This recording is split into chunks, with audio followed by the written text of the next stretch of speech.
Rock Lee's story begins quietly, far away from the glory and respect that many shinobi are born into. In the Hidden Leaf Village, where talent in ninjutsu and genjutsu determined a child's worth, Lee grew up with a burden that was invisible yet heavy enough to crush his spirit. Unlike most of his peers, he had no aptitude for ninjutsu. No matter how many hand signs he practiced, no matter how many times he channeled his chakra with every ounce of concentration, the result was the same. Nothing happened. Genjutsu, too, remained out of his reach. Illusions that came so easily to others were mysteries he could never unravel. From his earliest days in the academy, Lee was marked as different. Other children giggled behind his back when he failed to perform the most basic transformation techniques. During sparring exercises, he stood awkwardly while others clashed with clones or manipulated chakra. The teachers tried to be patient, but their eyes betrayed disappointment. Some whispered that perhaps he wasn't cut out to be a shinobi at all. For a child in Konoha, such whispers cut deeper than kunai. The village celebrated strength, talent, and lineage. Students who showed promise were praised and encouraged, their futures bright. Those who struggled were often left in the shadows. Lee spent many evenings sitting alone, watching the other children laugh together as they practiced their jutsu, his heart aching with envy. He wanted nothing more than to stand among them as an equal, to be recognized not as a failure, but as someone worthy of the title of shinobi. Yet, even in those lonely moments, Lee's spirit did not break. Where others might have given up, he clenched his fists and made himself a promise. If ninjutsu and genjutsu were beyond him, then he would master what remained. He would dedicate himself entirely to taijutsu, the physical art of combat. It was a path most students treated as secondary, a tool to complement their jutsu. But for Lee, it would become everything. Day after day, he trained his body in secret. Long before the academy gates opened, Lee could be found in the forest outside the village, running laps until his legs shook and his lungs burned. He pushed himself to exhaustion, practicing punches and kicks against worn tree trunks until his knuckles split and bled.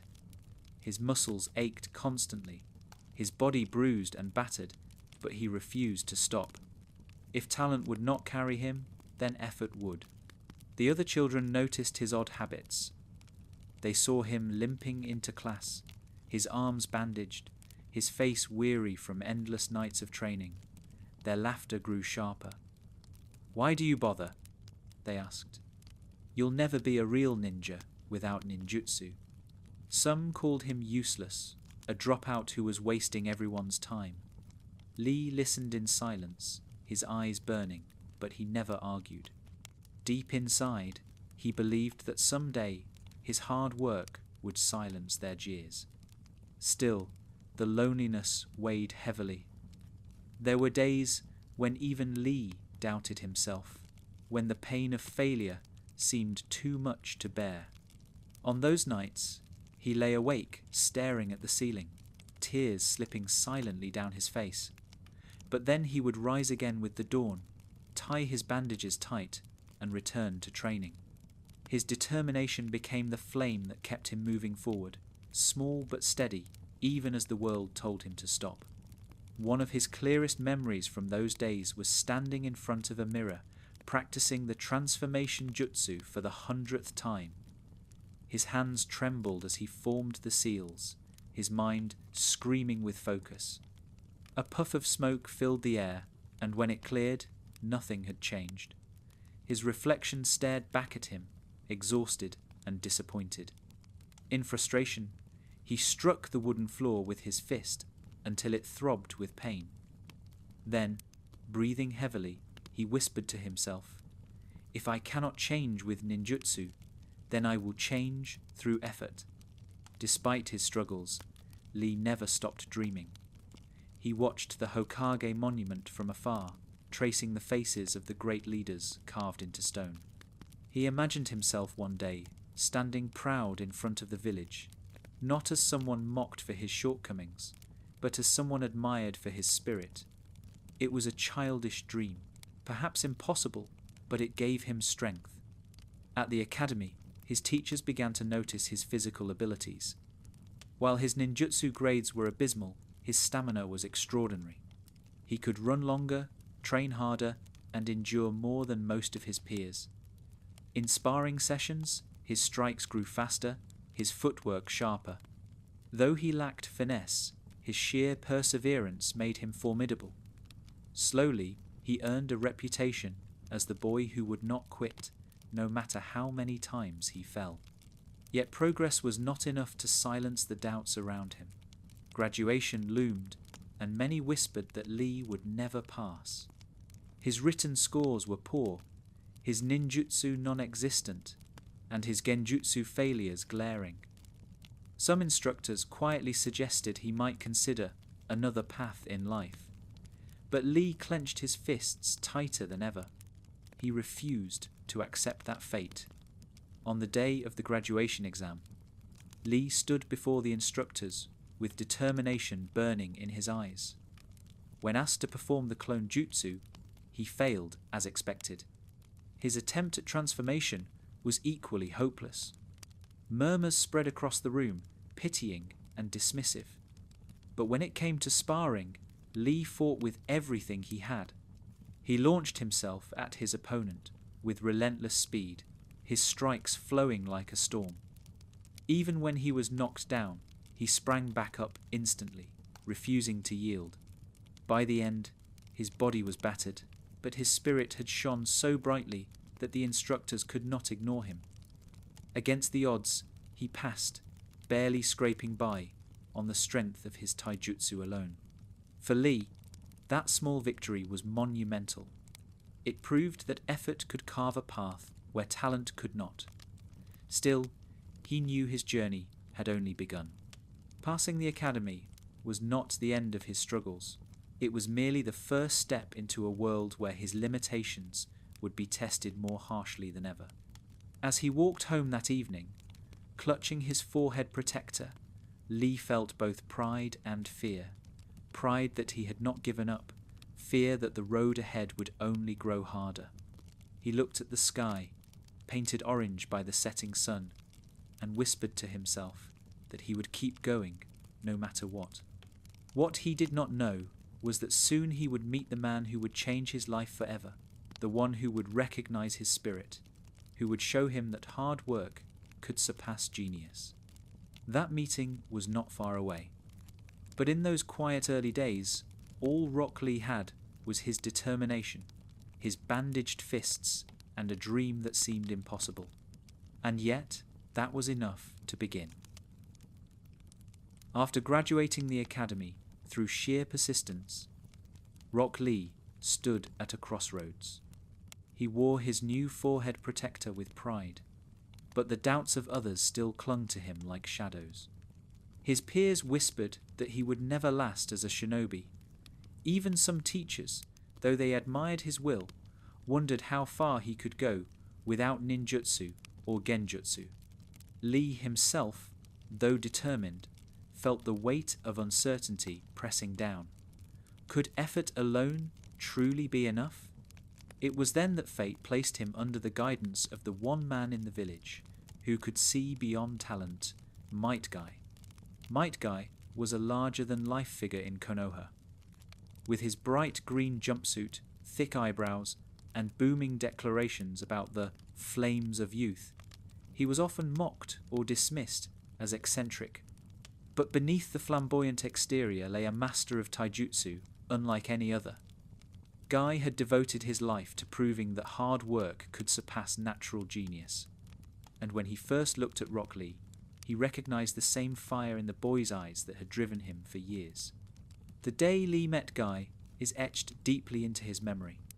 Nervous and quiet, he stood among his new teammates, Neji Hyuga and Tenten, as introductions were made.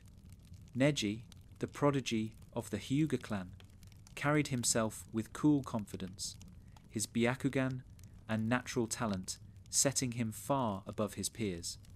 Tenten, skilled with weapons, showed promise as well. Standing beside them, Lee felt small, painfully aware of his shortcomings. But when Guy spoke, his booming voice filled the training ground with energy. He looked at each student, but when his eyes fell on Lee, they lingered. He saw the boy's awkward stance, the bandaged hands, the way his body trembled, not from fear, but from trying too hard. And Guy smiled. "Lee," he said, with a dramatic pose, teeth sparkling in the sunlight, "you are a splendid youth. You may lack talent in ninjutsu or genjutsu, but your spirit burns brighter than the sun itself. With my guidance, we will show the world that hard work can surpass genius." The words struck Lee like lightning. For the first time, someone didn't look at him with pity or disdain. Guy didn't see him as a failure. He saw potential. He saw the determination that Lee had nurtured in silence, the will that had carried him through ridicule and despair. Tears filled Lee's eyes as he dropped to his knees. "Guy, sensei," he said, his voice breaking, "I will work harder than anyone. I will prove that I can become a splendid shinobi." From that day forward, Guy became more than a teacher. He became Lee's mentor, his role model, and the father figure he had never known. Their bond grew quickly, forged through grueling training sessions that pushed Lee beyond what he thought possible. Guy's methods were intense, sometimes outrageous. One exercise had Lee running laps around the village while balancing buckets of water on his arms. Another demanded he perform push-ups until his arms gave out, then continue with his legs. When Lee stumbled, Guy was always there, shouting encouragement, his voice echoing across the training ground. Youth is not about giving up. Youth is about rising again and again until you shine like the springtime of life. Lee absorbed every word. Where others might have scoffed at Guy's theatrics, to Lee, they were gospel. He mirrored his sensei's green jumpsuit, his bandaged limbs, even his thick eyebrows. He saw in Guy not just a mentor, but a living example of what he could become. It wasn't long before the other children began to notice the strange pair. They mocked Lee even more now, calling him Mini Guy, laughing at his appearance and his devotion to his eccentric teacher. But Lee no longer cared. He had found someone who believed in him, and that belief made all the difference. Under Guy's guidance, Lee's taijutsu improved rapidly. Guy taught him not just techniques, but philosophy. He explained that taijutsu was about more than fists and kicks. It was about discipline, endurance, and spirit.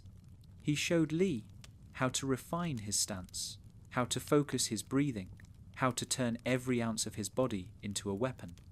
Guy also began introducing him to the 8 gates, a forbidden technique that pushed the body beyond its natural limits. He warned Lee of the dangers, that opening the gates strained muscles, tore flesh, and risked death. But he also told him that with enough training, he could wield this power to protect his comrades. Lee listened intently, his eyes shining with determination. Every evening, long after training ended, Lee continued alone. He ran until his legs felt like lead, punched trees until his knuckles were raw, and practiced his katas until sweat drenched his clothes. When exhaustion threatened to overwhelm him, he remembered Guy's words. Hard work can surpass genius, and so he pushed himself harder. Their bond grew deeper than simple training. Guy recognized that Lee carried the scars of loneliness, the wounds of being told he would never be enough. So he encouraged him not only as a shinobi, but as a person. When Lee cried in frustration, Guy knelt beside him, placing a firm hand on his shoulder. "Crying is fine, my boy," he said. "It means your heart is alive with passion. But never let tears be the end. let them be the beginning of your next effort. Lee began to believe in himself in ways he never had before.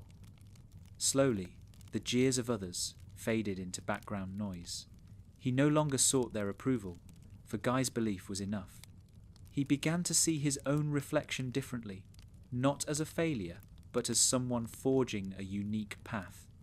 One moment in particular defined their relationship. After an especially brutal day of training, Lee collapsed in the dirt, unable to move. Tears streaked his dust-covered face as he gasped for air.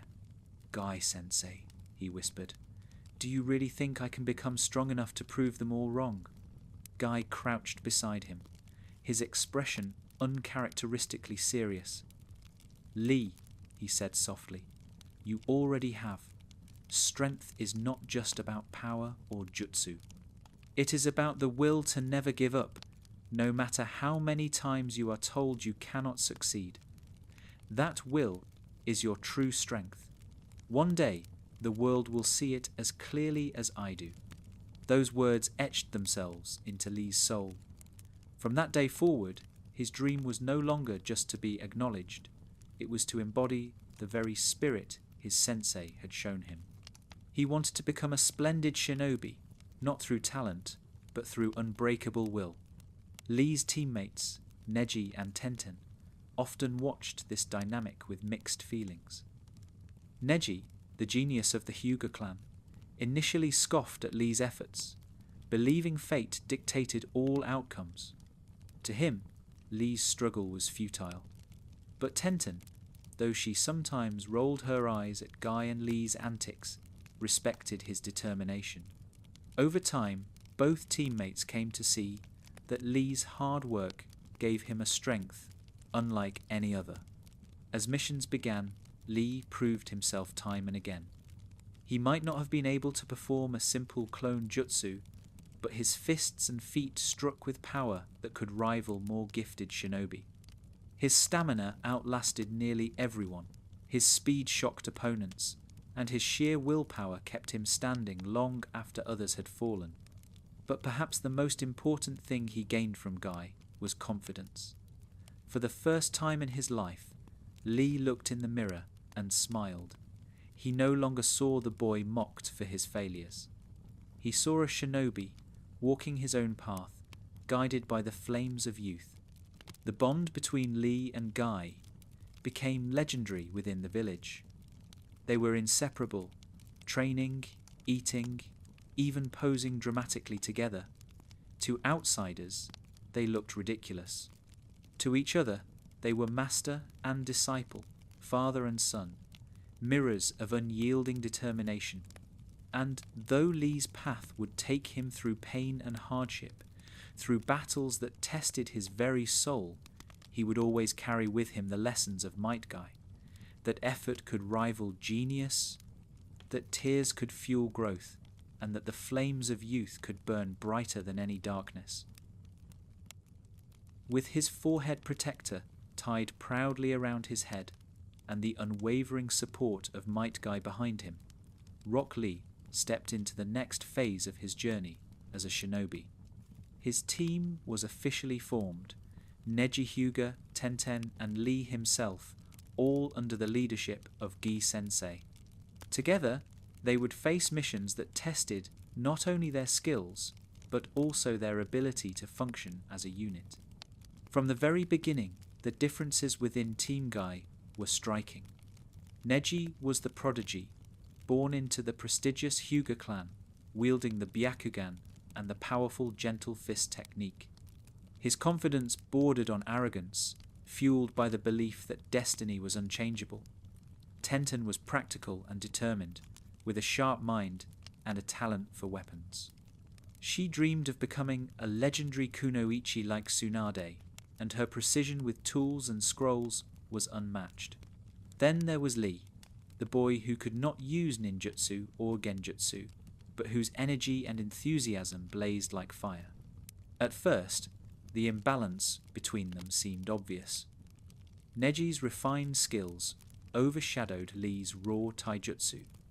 Tenten's versatility made her a strong partner in battle. Lee, by comparison, was inexperienced and clumsy, but Guy saw beyond these surface differences. He believed that the three of them, together, could grow into a team that would surpass expectations.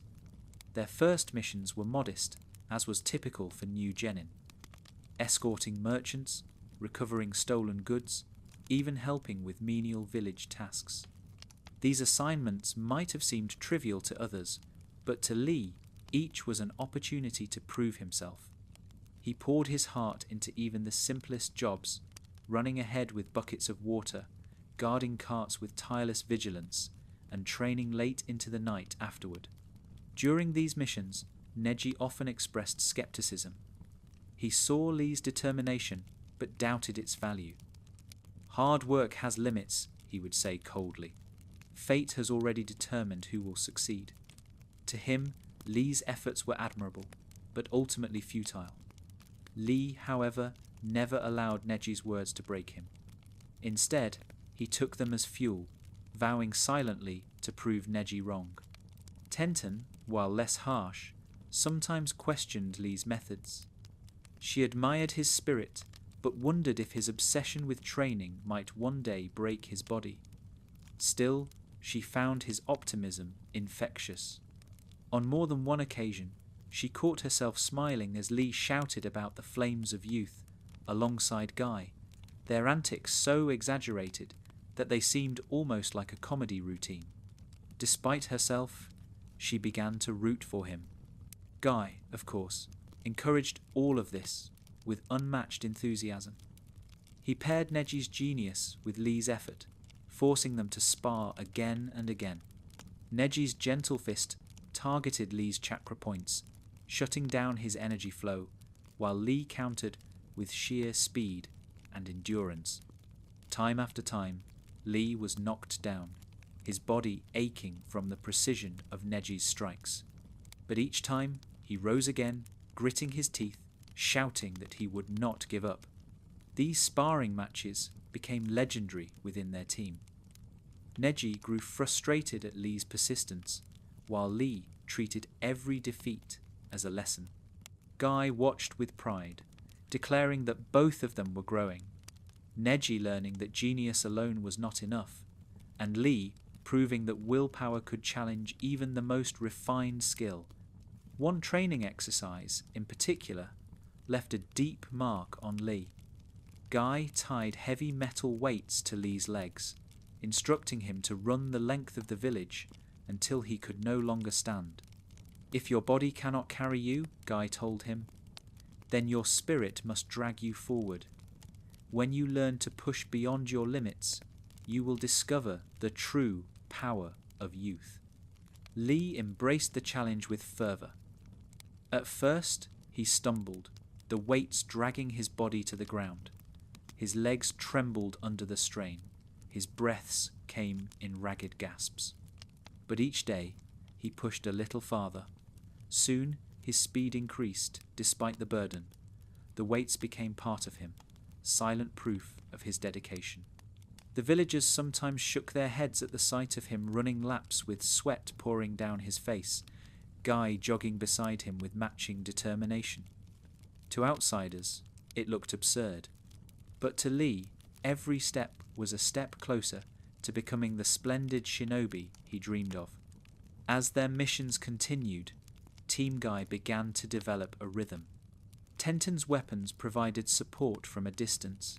Neji's Byakugan scouted ahead and struck with precision, and Lee charged fearlessly into the front lines, absorbing blows and overwhelming enemies with sheer speed and stamina. Though still young, they started to earn recognition within the village. Their teamwork, guided by Guy's unorthodox but effective methods, grew stronger with every assignment. Lee, in particular, found confidence blooming.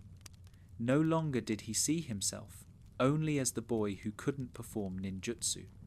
Now, he saw himself as the student of Might Guy, a warrior of taijutsu, someone carving a new path with his fists and determination. But the road was not without setbacks. During one mission outside the village, the team encountered bandits armed with stolen weapons.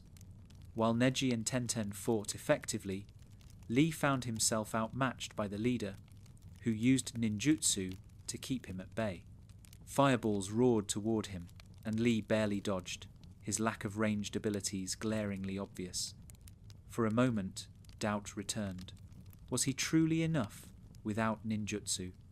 But then Guy's voice echoed in his memory. "You are strong because you never give up, Lee. Use what you have, not what you lack." Clenching his fists, Lee rushed forward, weaving through the flames with pure speed. He closed the distance, delivering a barrage of strikes that overwhelmed the bandit. Though battered and scorched, he emerged victorious.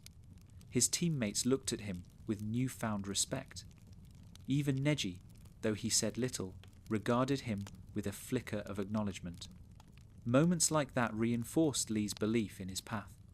Each challenge became proof that taijutsu, when honed with effort, could rival any jutsu. Outside of missions, the bond between Lee and Guy deepened further. They ate together, trained together, even competed in ridiculous contests like holding handstands for hours or seeing who could shout "Youth" the loudest. To others, it was laughable. To Lee, it was everything. Guy was not only his teacher, he was his hero. Lee often wrote in a small notebook, recording his goals and promises. "I will do 200 push-ups without stopping. I will run around Konoha 5 times. I will defeat Neji someday." Each time he succeeded, he added more, pushing himself higher. These self-imposed challenges became the milestones of his journey, small victories that built toward his dream. In quiet moments, Lee sometimes thought back to his days at the academy, when the laughter of his peers had pierced his heart. Now, he no longer felt that pain. Surrounded by his team, guided by Guy, he had found a place where he belonged. The early days of Team Guy were filled with sweat, laughter, and growth. For Lee, they were proof that he was not a failure. He was a shinobi, walking a different path, one paved not by talent, but by endless effort.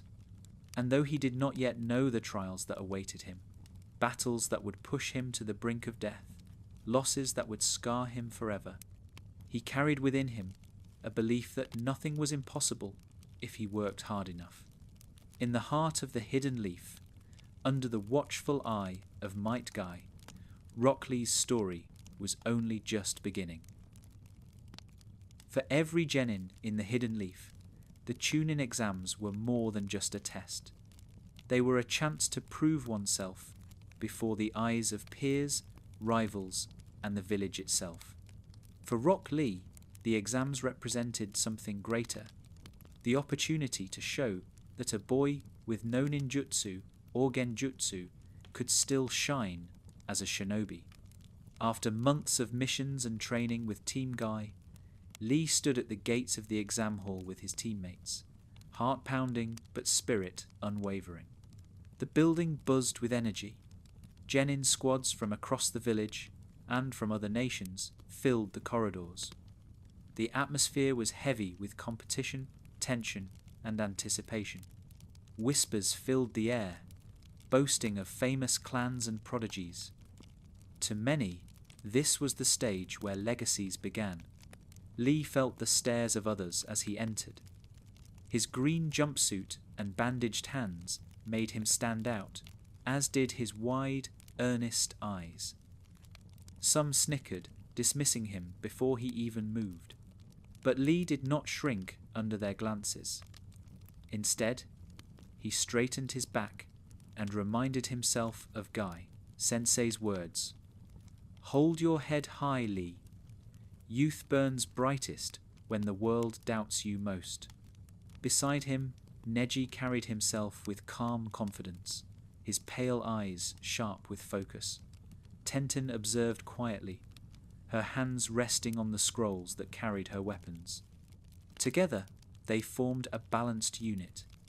But for Lee, this exam was personal.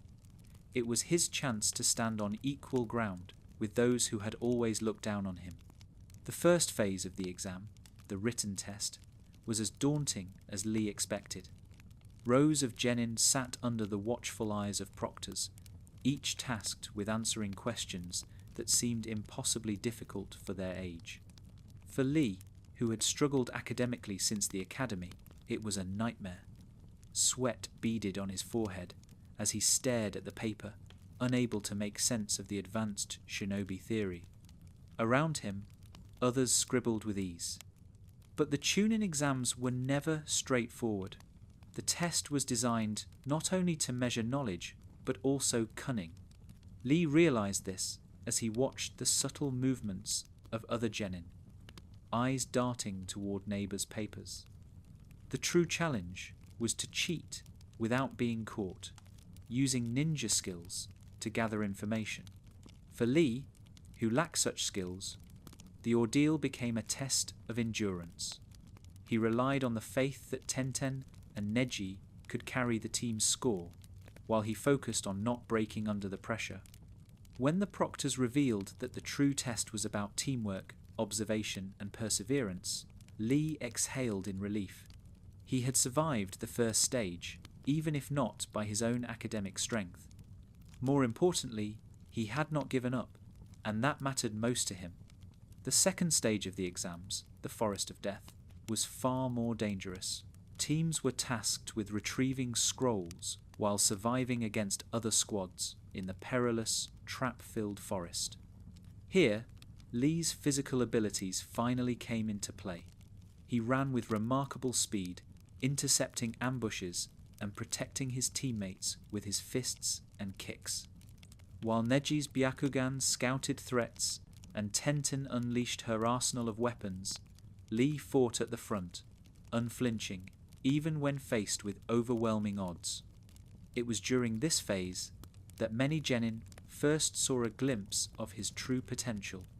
When an enemy squad tried to corner Team Guy, Lee darted forward with such velocity that he seemed to vanish, appearing in front of his foes in an instant. His punches landed with bone-shaking force, sending attackers sprawling before they could react. The sheer speed and intensity of his movements shocked onlookers. Though he lacked flashy jutsu, his body itself was a weapon honed to perfection. Still, the Forest of Death tested more than strength.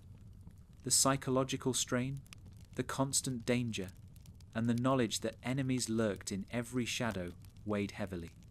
At one point, when Lee noticed his teammates faltering, he shouted words of encouragement in Guy, sensei style, declaring that their flames of youth would not be extinguished in this forest.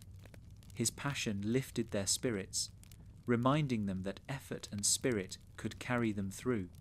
By the time they emerged from the forest, battered but successful, whispers had begun to spread about Rock Lee, the strange boy in green, whose fists hit like hammers, and whose speed was unmatched. But it was the preliminaries before the final exam that would truly define him. With too many candidates remaining, one-on-one matches were arranged to narrow the field. Lee's heart raced as he stood in the waiting room, watching names appear on the board. Each match carried the weight of his dream. This was the stage where he could finally prove himself, not just to his peers, but to the world. When his name appeared, Lee stepped forward with calm determination. He bowed respectfully before his opponent, embodying the discipline Guy had instilled in him. Around the arena, spectators leaned forward, curious. Many dismissed him at first glance, expecting little from the boy with no jutsu. But the moment the match began, gasps filled the hall. Lee moved with blinding speed, crossing the distance between himself and his opponent in an instant. His fists and feet struck in rapid succession, each blow precise and powerful. The opponent barely had time to react, stumbling under the relentless assault. It was then that Lee revealed one of his secrets, the training weights he wore at all times. Heavy bands strapped to his legs had slowed him for months, part of Guy's relentless regimen. With his sensei's permission, he unfastened them and let them fall.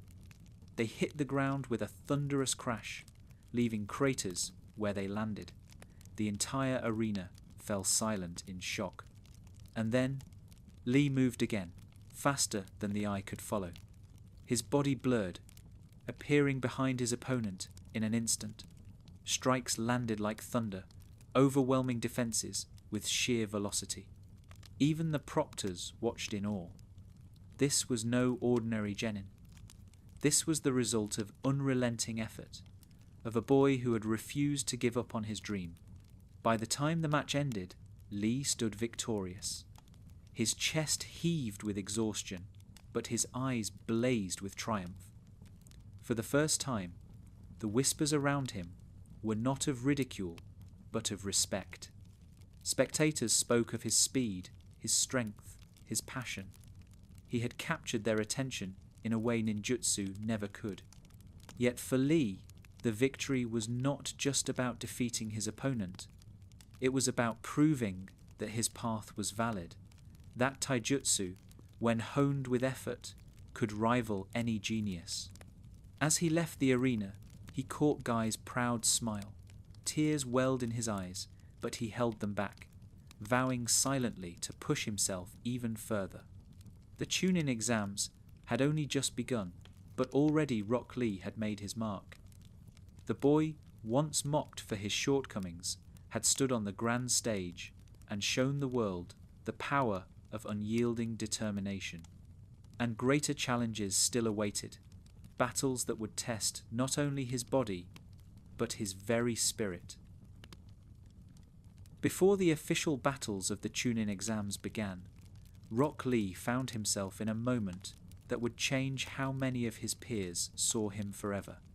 It was not in the exam hall or on the grand stage of the arena, but in a quiet corridor where 3 new arrivals, Team 7, walked with curiosity and determination.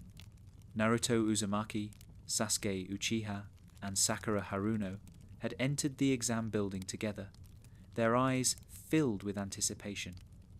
Like Lee, they were genin, eager to prove themselves. And like Lee, they carried dreams that burned in their hearts. But as their paths crossed, destiny brought about an encounter that would leave an indelible mark on them all. Lee noticed Sakura first. His eyes widened as though struck by lightning. In an instant, he declared loudly and without hesitation that he loved her, striking a flamboyant pose with a smile as wide as the sun. His sudden proclamation startled her, leaving both Naruto and Sasuke confused. To Sakura, it seemed absurd, a stranger confessing his love in the middle of an exam building. Naruto burst out laughing, while Sasuke simply scoffed, uninterested. But beneath Lee's eccentric words lay a deeper intent. He wanted to test himself, to measure his strength against others who carried themselves with pride. And among them, Sasuke Uchiha stood out. The last of the Uchiha clan, Sasuke's talent and Sharingan, had already made him a prodigy spoken of in hushed tones. To Lee, challenging Sasuke was not about arrogance. It was about proving his taijutsu against someone recognized as a genius. Lee bowed respectfully before Sasuke. "You," he said seriously, "are the one they call Sasuke Uchiha. I, Rock Lee, challenge you to a duel here and now. My dream is to prove that hard work can surpass natural genius. Please, allow me to test my strength against yours." Naruto's eyes lit up with excitement, sensing a fight brewing. Sakura, however, groaned, exasperated by the situation. Sasuke himself narrowed his eyes, intrigued. Though he found Lee's appearance and mannerisms strange, he felt no need to back down. His pride as an Uchiha compelled him to accept. The two squared off in the corridor, watched closely by their teammates. The air thickened with anticipation. For Sasuke, this was an opportunity to display the strength he had honed since leaving the academy. For Lee, it was a chance to prove that taijutsu alone could rival the power of ninjutsu and kekkei genkai. The moment the duel began, Lee vanished. One instant he was standing still, the next he was behind Sasuke, his fist already in motion. Sasuke barely dodged, his eyes widening in shock. Lee's speed was unlike anything he had ever faced. Even Naruto and Sakura gasped, unable to follow his movements. Lee pressed the attack relentlessly. His fists and feet blurred as they struck from every angle, forcing Sasuke onto the defensive. Each blow carried the weight of countless hours of training, every strike fueled by his determination to prove himself. Sasuke countered with skill, his Sharingan flickering to life, tracking Lee's movements. But even with the legendary eyes of his clan, he struggled to keep up. Naruto shouted encouragement from the sidelines, awestruck by Lee's power. Sakura, though still reeling from his earlier antics, could not deny the intensity of his fighting. And Sasuke, for the first time in a long while, felt himself being pushed back. As the battle intensified, Lee executed one of his signature moves, the Leaf Hurricane. Spinning low, he swept his leg across the floor with tremendous speed, forcing Sasuke to leap backward to avoid being struck. But Lee was already there, appearing in front of him before his feet even touched the ground. With a powerful kick, he sent Sasuke crashing into the wall, the impact reverberating through the corridor. Sasuke gritted his teeth, anger burning in his chest. He had never been humiliated like this before, not by someone outside his clan, not by someone who relied solely on physical skill. Determined to prove his superiority, he launched into his own counterattacks, his Sharingan now fully active. He anticipated Lee's movements, dodging with precision, and struck back with calculated blows. For a moment, the fight became even, the sound of fists and feet echoing down the hallway. But Lee had one more surprise. With Guy's permission, he revealed the strength that lay beneath his training weights. He unfastened the heavy bands from his legs, letting them fall to the ground with a deafening crash that cracked the tiles. Naruto's jaw dropped. Sakura covered her mouth in shock. Sasuke's eyes narrowed, sensing danger. And then Lee moved again, faster, sharper, more overwhelming than before. His speed transcended what even the Sharingan could fully track. Before Sasuke could react, Lee closed the distance and delivered a flurry of blows that struck with pinpoint accuracy. His fists slammed into Sasuke's guard, his kicks drove him back, and with a final upward strike, he sent him soaring into the air. Lee leapt after him, preparing to unleash the primary lotus, a technique that pushed his body beyond its limits. He wrapped his bandages around Sasuke, spinning rapidly as they descended toward the ground. But just before the devastating impact, a blur of green intercepted them. Might Guy appeared, stopping the attack with calm precision. He placed a firm hand on Lee's shoulder and shook his head. "That is enough, Lee," he said with a smile. "The primary lotus is too dangerous for a test of youth such as this. You have proven your spirit." Lee bowed immediately, apologizing to Sasuke for nearly injuring him severely. Sasuke, though battered and humiliated, refused to show weakness. He glared at Lee, frustration simmering in his chest. For the first time, he had been completely outmatched, not by ninjutsu, not by genjutsu, but by sheer taijutsu. Naruto, meanwhile, could barely contain his excitement. "That was awesome," he shouted, running to Lee. "Teach me how to fight like that." Sakura remained quiet, still processing what she had seen. She glanced at Lee, remembering his earlier declaration of love, and rolled her eyes. But deep down, even she was impressed. Guy clapped his hands, his trademark smile shining as brightly as ever. "Splendid, Lee. You showed them the power of youth. Your efforts will not go unnoticed." He turned to Team 7, giving them a thumbs up. "Remember this, young ones. Hard work can rival genius." The duel ended there. but the impression it left was lasting. For Sasuke, it was a bitter reminder that talent alone was not invincible. For Naruto and Sakura, it was their first glimpse of the hidden strength within one of their peers. And for Lee, it was a step toward his dream, a chance to prove that taijutsu could shock even the most gifted shinobi. As the Chunin exams continued, whispers of the fight spread.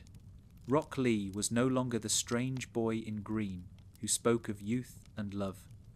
He was a fighter whose fists and speed demanded respect. And soon, the entire village would see the extent of his power when he stepped into the arena against an opponent far more terrifying than Sasuke Gaara of the Sand.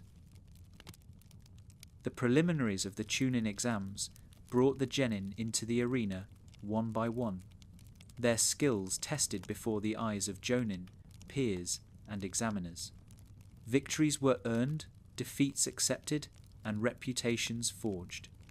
But no battle would leave as deep a mark as the one between Rock Lee and Gaara of the Sand. When the names appeared on the board, a hush fell over the crowd. Rock Lee versus Gaara. Whispers spread quickly. Gaara was a mysterious figure, his cold eyes and gourd of sand already infamous. Rumours swirled of his mercilessness, of victories so brutal that opponents barely survived. Few believed anyone could stand against him. Lee, however, felt no fear. His heart raced, not with dread, but with excitement. This was the moment he had trained for, the chance to prove before everyone that taijutsu and hard work could rival genius and power. As he stepped into the arena, the weight of every insult, every doubt, and every sleepless night of training pressed behind him, pushing him forward. Across the ring, Gaara stood silent. His gaze was cold, detached, as though Lee were already defeated. Sand shifted lazily around him, responding to his will without effort. To him, the battle was merely another step, another opportunity to indulge the hunger for violence that lurked within. The proctor raised his hand, and the fight began. Lee moved instantly, his body blurring with speed as he closed the distance.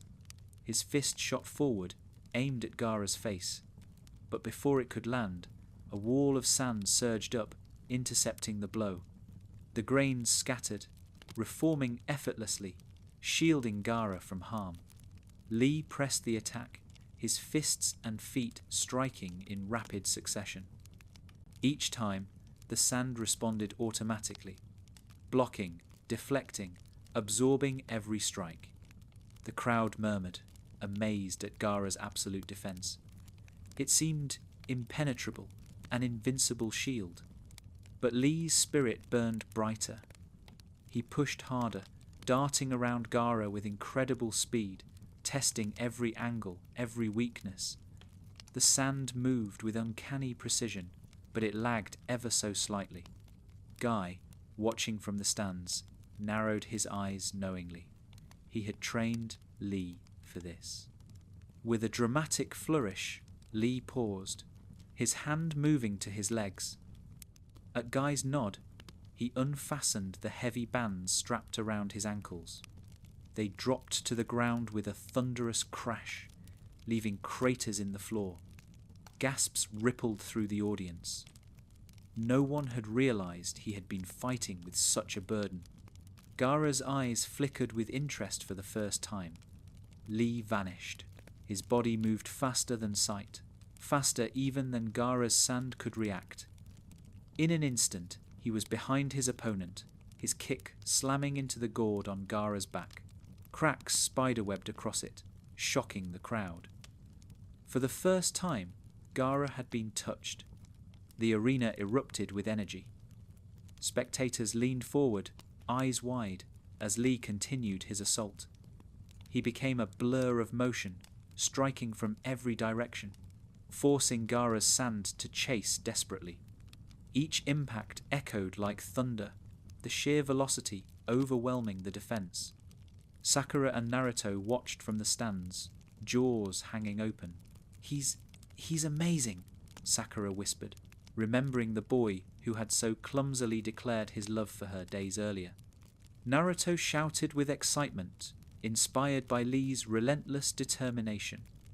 Even Sasuke, his pride still smarting from his earlier encounter, could not deny what he was seeing. Lee launched Gaara into the air with a powerful kick. In a heartbeat, he was above him, bandages unraveling from his arms. He wrapped them around Gaara's body, spinning violently as they plummeted toward the ground. It was the primary lotus, a forbidden technique that tore at Lee's own muscles as he executed it. The impact rocked the arena, dust billowing upward.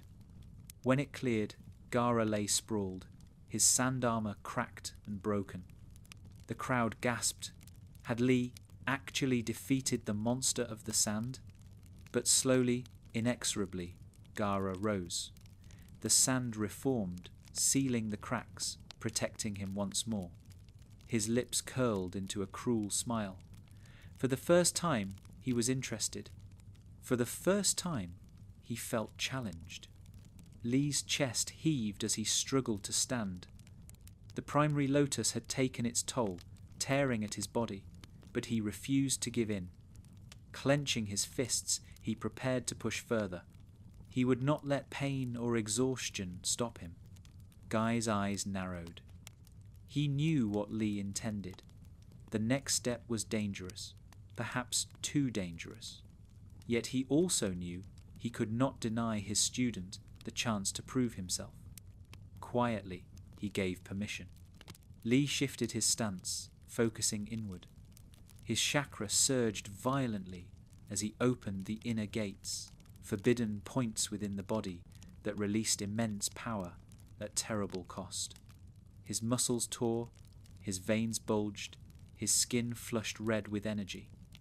The crowd murmured in confusion, but those who understood stared in awe and fear. With the first gate open, Lee's speed multiplied. He darted forward, striking Gaara with such force that the sand shattered under his blows. With the second, third, and fourth gates, his body became a storm of motion. Gaara, for the first time, struggled to keep up. His defense faltered as Lee's fists and feet hammered relentlessly. Each strike sent shockwaves across the arena, cracks spreading across the floor. Tears welled in Guy's eyes as he watched his student push beyond human limits.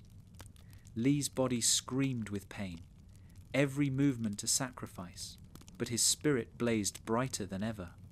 This was the culmination of years of ridicule, of endless training.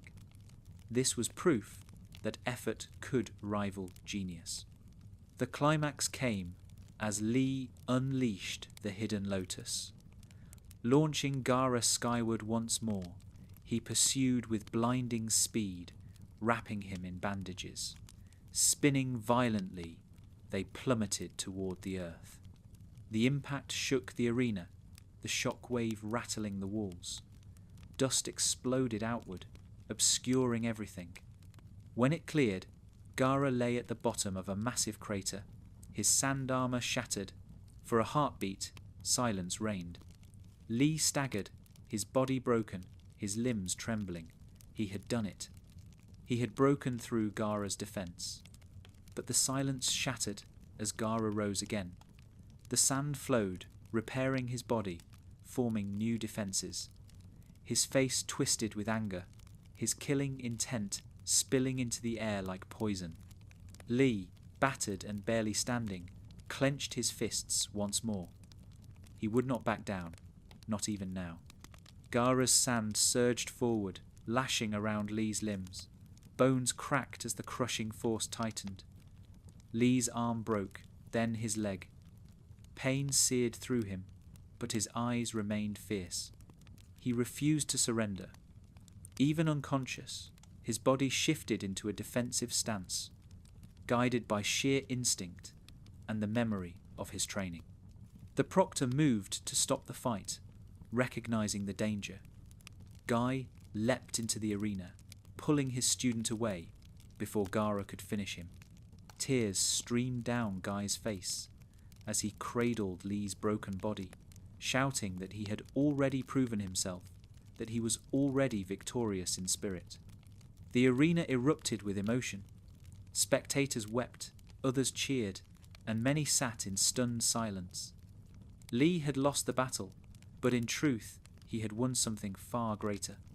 He had shown the world his unyielding will, his refusal to give up, his spirit that burned brighter than any defeat. As medics carried him away, whispers spread like wildfire. Rock Lee, the boy with no ninjutsu, had faced Gaara of the Sand and left an impression that none would ever forget. When Rock Lee collapsed in Guy, Sensei's arms after his battle with Gaara, the arena fell silent. The boy who had stunned the world with his taijutsu now lay broken, his limbs twisted, his body shattered by the merciless grip of Gaara's sand. Though the medics rushed in, the image of Lee's unconscious form, still locked in a defensive stance, even after losing consciousness, lingered in the minds of everyone who watched. For Lee, who had poured every ounce of effort into his dream, the battle was both a triumph and a tragedy. He had proven himself before the world, but the price was higher than anyone could have imagined.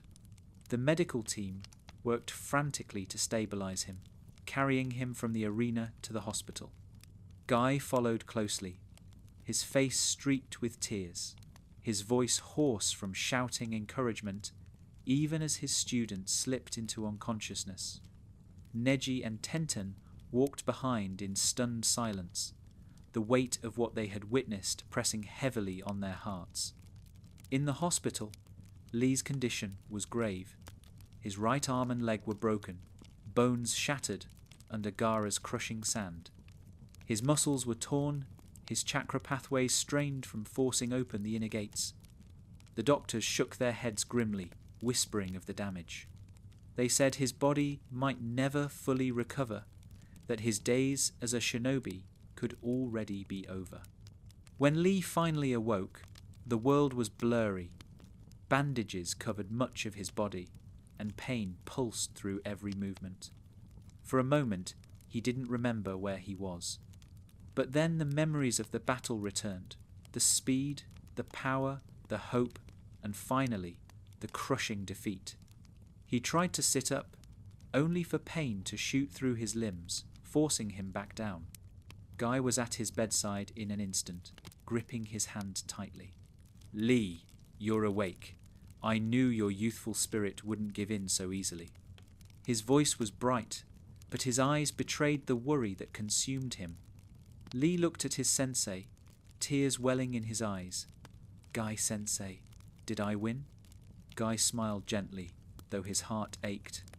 "Lee, you won more than any battle could offer. You showed the world the power of your spirit. You are a true shinobi."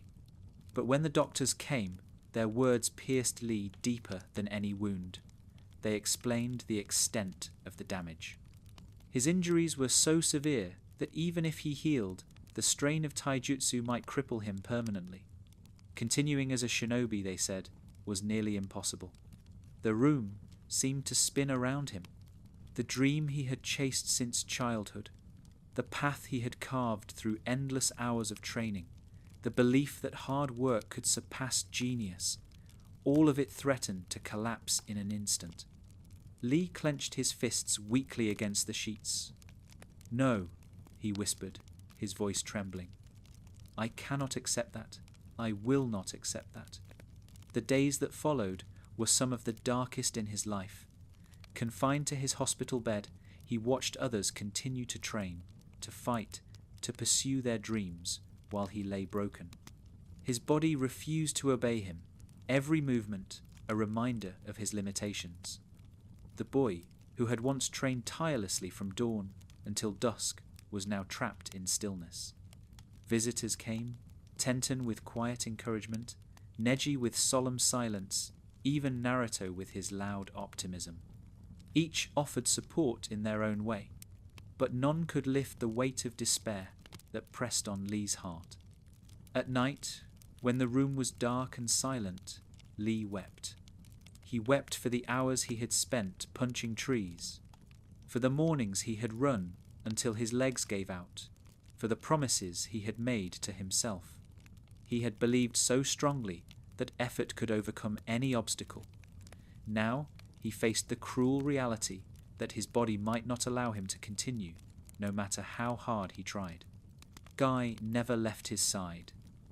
He encouraged Lee with his usual energy, declaring that youthful spirits could conquer any hardship. But in private, even Guy struggled. He blamed himself for allowing Lee to push so far, for teaching him techniques that carried such risk. He swore silently that if Lee's dream was taken from him, he would share in that loss. One day, as Lee sat staring at his bandaged hands, a doctor returned with grim news. Even with the best care, they said, Lee's chance of returning to active duty as a shinobi was almost zero. The damage was too severe. The more he trained, the more he risked crippling himself permanently. Lee listened in silence, his heart shattering with every word. When the doctor left, he turned to Guy, tears streaming down his face. Guy-sensei, if I cannot be a shinobi, then what was all my effort for? What meaning do I have if I cannot fight?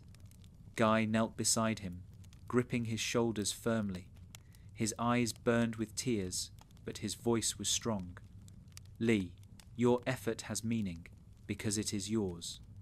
Even if the world does not see it, even if your body fails, your spirit has already achieved greatness. You are my pride, Lee. You are my proof that hard work shines brighter than talent. But Lee shook his head, his voice breaking. I cannot give up, Guy-sensei. I cannot accept a life where I am told I cannot fight. If there is even a chance, no matter how small, I must try. I must continue. Guy's heart swelled with both sorrow and pride. He embraced his student tightly, vowing silently to support him no matter the cost. In the weeks that followed, Lee's resolve did not fade. Even when told to rest, he pushed himself to the edge of his strength. He practiced moving his arms and legs, gritting his teeth through the pain. Nurses scolded him, but he ignored them. Every step, every twitch of a muscle was a small victory. Word eventually reached Tsunade, the newly appointed 5th Hokage. Known as the greatest medical ninja in history, she possessed techniques beyond the reach of ordinary doctors. When she examined Lee, her expression was serious. She explained that there was a surgery that could potentially restore him, a dangerous, delicate procedure that carried a high risk of failure. If successful, he could return to his path as a shinobi. But if it failed, it could cost him his life. The decision was left to Lee. To many, the risk seemed too great. But to him, it was no choice at all. He looked at Tsunade with unwavering eyes and declared that he would take the risk. For Lee, living without his dream was worse than dying in pursuit of it. Guy wept openly at his student's resolve. He promised that if Lee did not survive, he would give up being a shinobi as well, for he could not live in a world where Lee's spirit was extinguished. The hospital room fell silent after that declaration. Lee closed his eyes, drawing strength from his sensei's words. His path was uncertain, his future hanging by a thread, but his determination remained unshaken. Even as pain racked his body, he whispered to himself, "I will not give up. I will continue to fight. I will become a splendid shinobi, no matter what." And so, as he lay in that hospital bed, battered but unbroken, Rock Lee's greatest battle began, not against an enemy on the battlefield, but against the limitations of his own body and the doubts of the world. The news of Tsunade's arrival in Konoha spread quickly. Known as one of the legendary Sannin and the greatest medical ninja in history, she had returned to take on the mantle of the 5th Hokage. For many, her appointment meant a brighter future for the village after the tragedies of the Chunin exams. But for Rock Lee, bedridden and broken, it meant something even greater: hope. When Tsunade examined him, the room was quiet. Lee sat upright on his hospital bed, bandages still wrapped tightly around his arms and legs. Guy stood at his side, his expression unusually solemn, while Tenten and Neji lingered nearby. Tsunade's sharp eyes traced every scar, every fracture, every torn muscle fibre. Her diagnosis was blunt. His injuries are severe. The damage to his bones and muscles would end most shinobi careers. But there is one option. Everyone leaned forward. Tsunade folded her arms.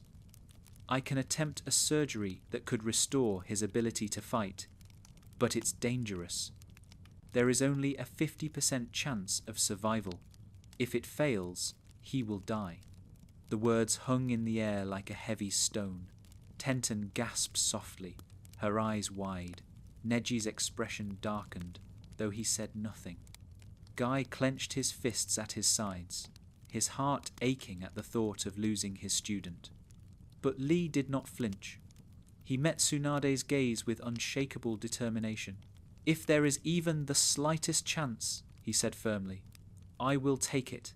I cannot live as a shinobi who has given up. My dream is to prove that hard work can surpass genius. I cannot abandon that dream, even if it means risking my life. Tenten's eyes filled with tears. Lee, you don't have to. But Guy raised his hand, silencing her. He understood. This was not recklessness. This was Lee's very essence, his refusal to back down no matter the odds. Guy's own eyes shimmered as he stepped forward. If you choose this path, Lee, then know this. If you fall, I will follow. If you cannot continue as a shinobi, then I will give up my life as one as well. We share the same fate. Lee's throat tightened at his sensei's vow. Tears welled in his eyes, but he smiled through them. Guy, sensei, then I will not fail. I will succeed, and we will continue to walk the path of youth together. Tsunade watched them, her stern expression softening. She had seen countless shinobi face impossible odds, but few carried such conviction. Very well, she said. Prepare yourself. This surgery will test not only my skill, but your will to live. The days leading up to the operation were some of the longest of Lee's life. Confined to the hospital, he trained his mind as much as his body would allow. Though his arms and legs were wrapped in casts, he insisted on doing what exercises he could. Finger push-ups, breathing drills, even shadow sparring in his mind. Nurses scolded him, but he simply smiled, telling them he could not let his spirit weaken. Guy was always there, sometimes offering encouragement, sometimes simply sitting in silence. In those quiet moments, Guy reflected on his own youth, on the times he had been mocked for relying only on taijutsu. He saw in Lee not just a student, but a mirror of his younger self, and he swore again that he would not let the boy's flame be extinguished. Other visitors came too. Naruto barged in loudly, declaring that Lee would definitely succeed, because he, Naruto Uzumaki, also refused to give up, no matter what anyone said. His optimism made Lee laugh, even as pain laced his body. Tenten brought flowers, her words quiet but heartfelt, urging Lee to stay strong. Even Neji, who had once mocked Lee's efforts, came silently to his bedside. He said little, but his presence was enough, a sign of respect for the boy who had faced Gaara without fear. When the day of the surgery arrived, the village held its breath. Lee was wheeled into the operating room, his body trembling not from fear, but from anticipation. Guy walked beside him until the last possible moment, his hand gripping Lee's tightly. Remember, Lee, he said, with tears in his eyes. "No matter what happens, you are already my pride. You are already a splendid shinobi." Lee smiled up at him, his voice steady. "And I will prove it, Guy-sensei. I will survive this, and I will fight again." Tsunade and her team of medics prepared quickly. The procedure was complex, involving delicate chakra control to repair shattered bones and torn muscles. As the anesthesia took hold, Lee's last thought was of the countless hours he had trained, the faces of his teammates, and Guy's unshakable belief in him. He whispered silently, "I will not give up." The surgery lasted hours. Outside, Guy waited anxiously, pacing the corridor, his hands clenched into fists. Tenten sat with her head in her hands, while Neji stood silently against the wall, his eyes closed. Naruto appeared once more, restless and impatient, demanding updates every few minutes. When Tsunade finally emerged, her expression unreadable, the entire group rose to their feet. She looked at them, then smiled faintly. He made it. The surgery was a success. Relief washed over the group like a wave. Tenten burst into tears. Naruto cheered loudly, and even Neji allowed himself a quiet sigh. Guy, overwhelmed, collapsed to his knees, tears streaming freely down his face as he whispered thanks. Inside, Lee stirred. His eyes fluttered open, the world hazy, but the pain that had once gripped his body was softer now. When he saw Guy leaning over him, smiling through his tears, Lee's lips curved into a weak but radiant grin. "Guy-sensei, did I?" Guy gripped his hand firmly. "You did it, Lee. You survived. The flames of your youth are brighter than ever." Lee's heart swelled with joy. Though his body was still weak, though recovery would take time, he had overcome the impossible. The path of a shinobi was open to him once more. Recovery was not easy. Tsunade warned him that though the surgery had succeeded, his body was still fragile. He would need months of careful rehabilitation before returning to full strength. For anyone else, this might have meant frustration, but for Lee, it was another challenge to overcome. Each day, he pushed himself a little further. At first, it was simply standing, his legs trembling as though they might collapse, then walking, each step a victory. Soon he was jogging around the hospital grounds, then running laps through the village streets. Bandages still wrapped his arms and legs, but his smile never faded. Guy matched him step for step, encouraging him with shouts of youthful energy. "Faster, Lee! Push harder! Show the world your spirit!"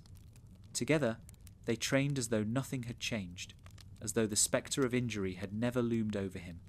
Word spread quickly of his miraculous recovery. Villagers who had once pitied him now watched in awe as he ran through the streets, determination blazing in his eyes. Children pointed and whispered of his courage. For Lee, it was not about recognition, but about proving to himself that his dream still lived. Late one evening, as the sun set over Konoha, Lee stood atop a training post, gazing at the Hokage monument. The scars of his battle with Gaara remained, but so too did the fire in his heart. He clenched his fists, whispering to himself, "I will not waste this second chance. I will become a splendid shinobi, no matter what." The surgery had saved his body, but it was Lee's willpower that had truly carried him through. And though his journey was far from over, he had already shown the world once again that effort, when guided by an unbreakable spirit, could overcome even the most impossible odds. The surgery had been a success, and Rockley's rehabilitation moved forward with relentless determination. Each day, he pushed himself harder, first walking, then running, then striking with fists and feet once more. Though his body remained fragile, his spirit carried him through. By the time his bandages were removed, Lee was already demanding more training from Gi-sensei. But fate does not wait for perfect timing. The village soon found itself in crisis once again.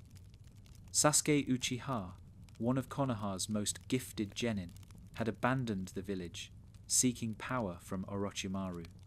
To bring him back, the village dispatched a squad of genin led by Shikamaru Nara.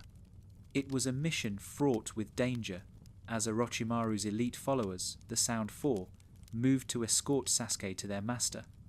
At first, Lee was not considered for the mission. His body was still recovering, and the medics warned that battle could undo the progress of his surgery. But Lee, lying in his hospital bed, could not bear the thought of his comrades fighting while he remained idle. The spirit of youth burned too brightly for him to sit aside. When he heard of the mission's dire circumstances, he rose from his bed despite the pain and sought out Gai-sensei. "Please," he begged, his voice trembling with urgency. "Let me go. I cannot let my friends face such danger without me." Gai studied him, torn between pride and worry. He saw the fire in Lee's eyes, the same fire that had carried him through surgery and recovery. Finally, he nodded. "Very well, Lee, but you must remember, you are still healing. If you push too far, you may destroy yourself." Lee bowed deeply. "Even if I must destroy myself, I will not abandon them." By the time Lee caught up to the Sasuke retrieval team, the battle had scattered across the forest. Shikamaru's squad had been forced into desperate one-on-one fights against the Sound Four.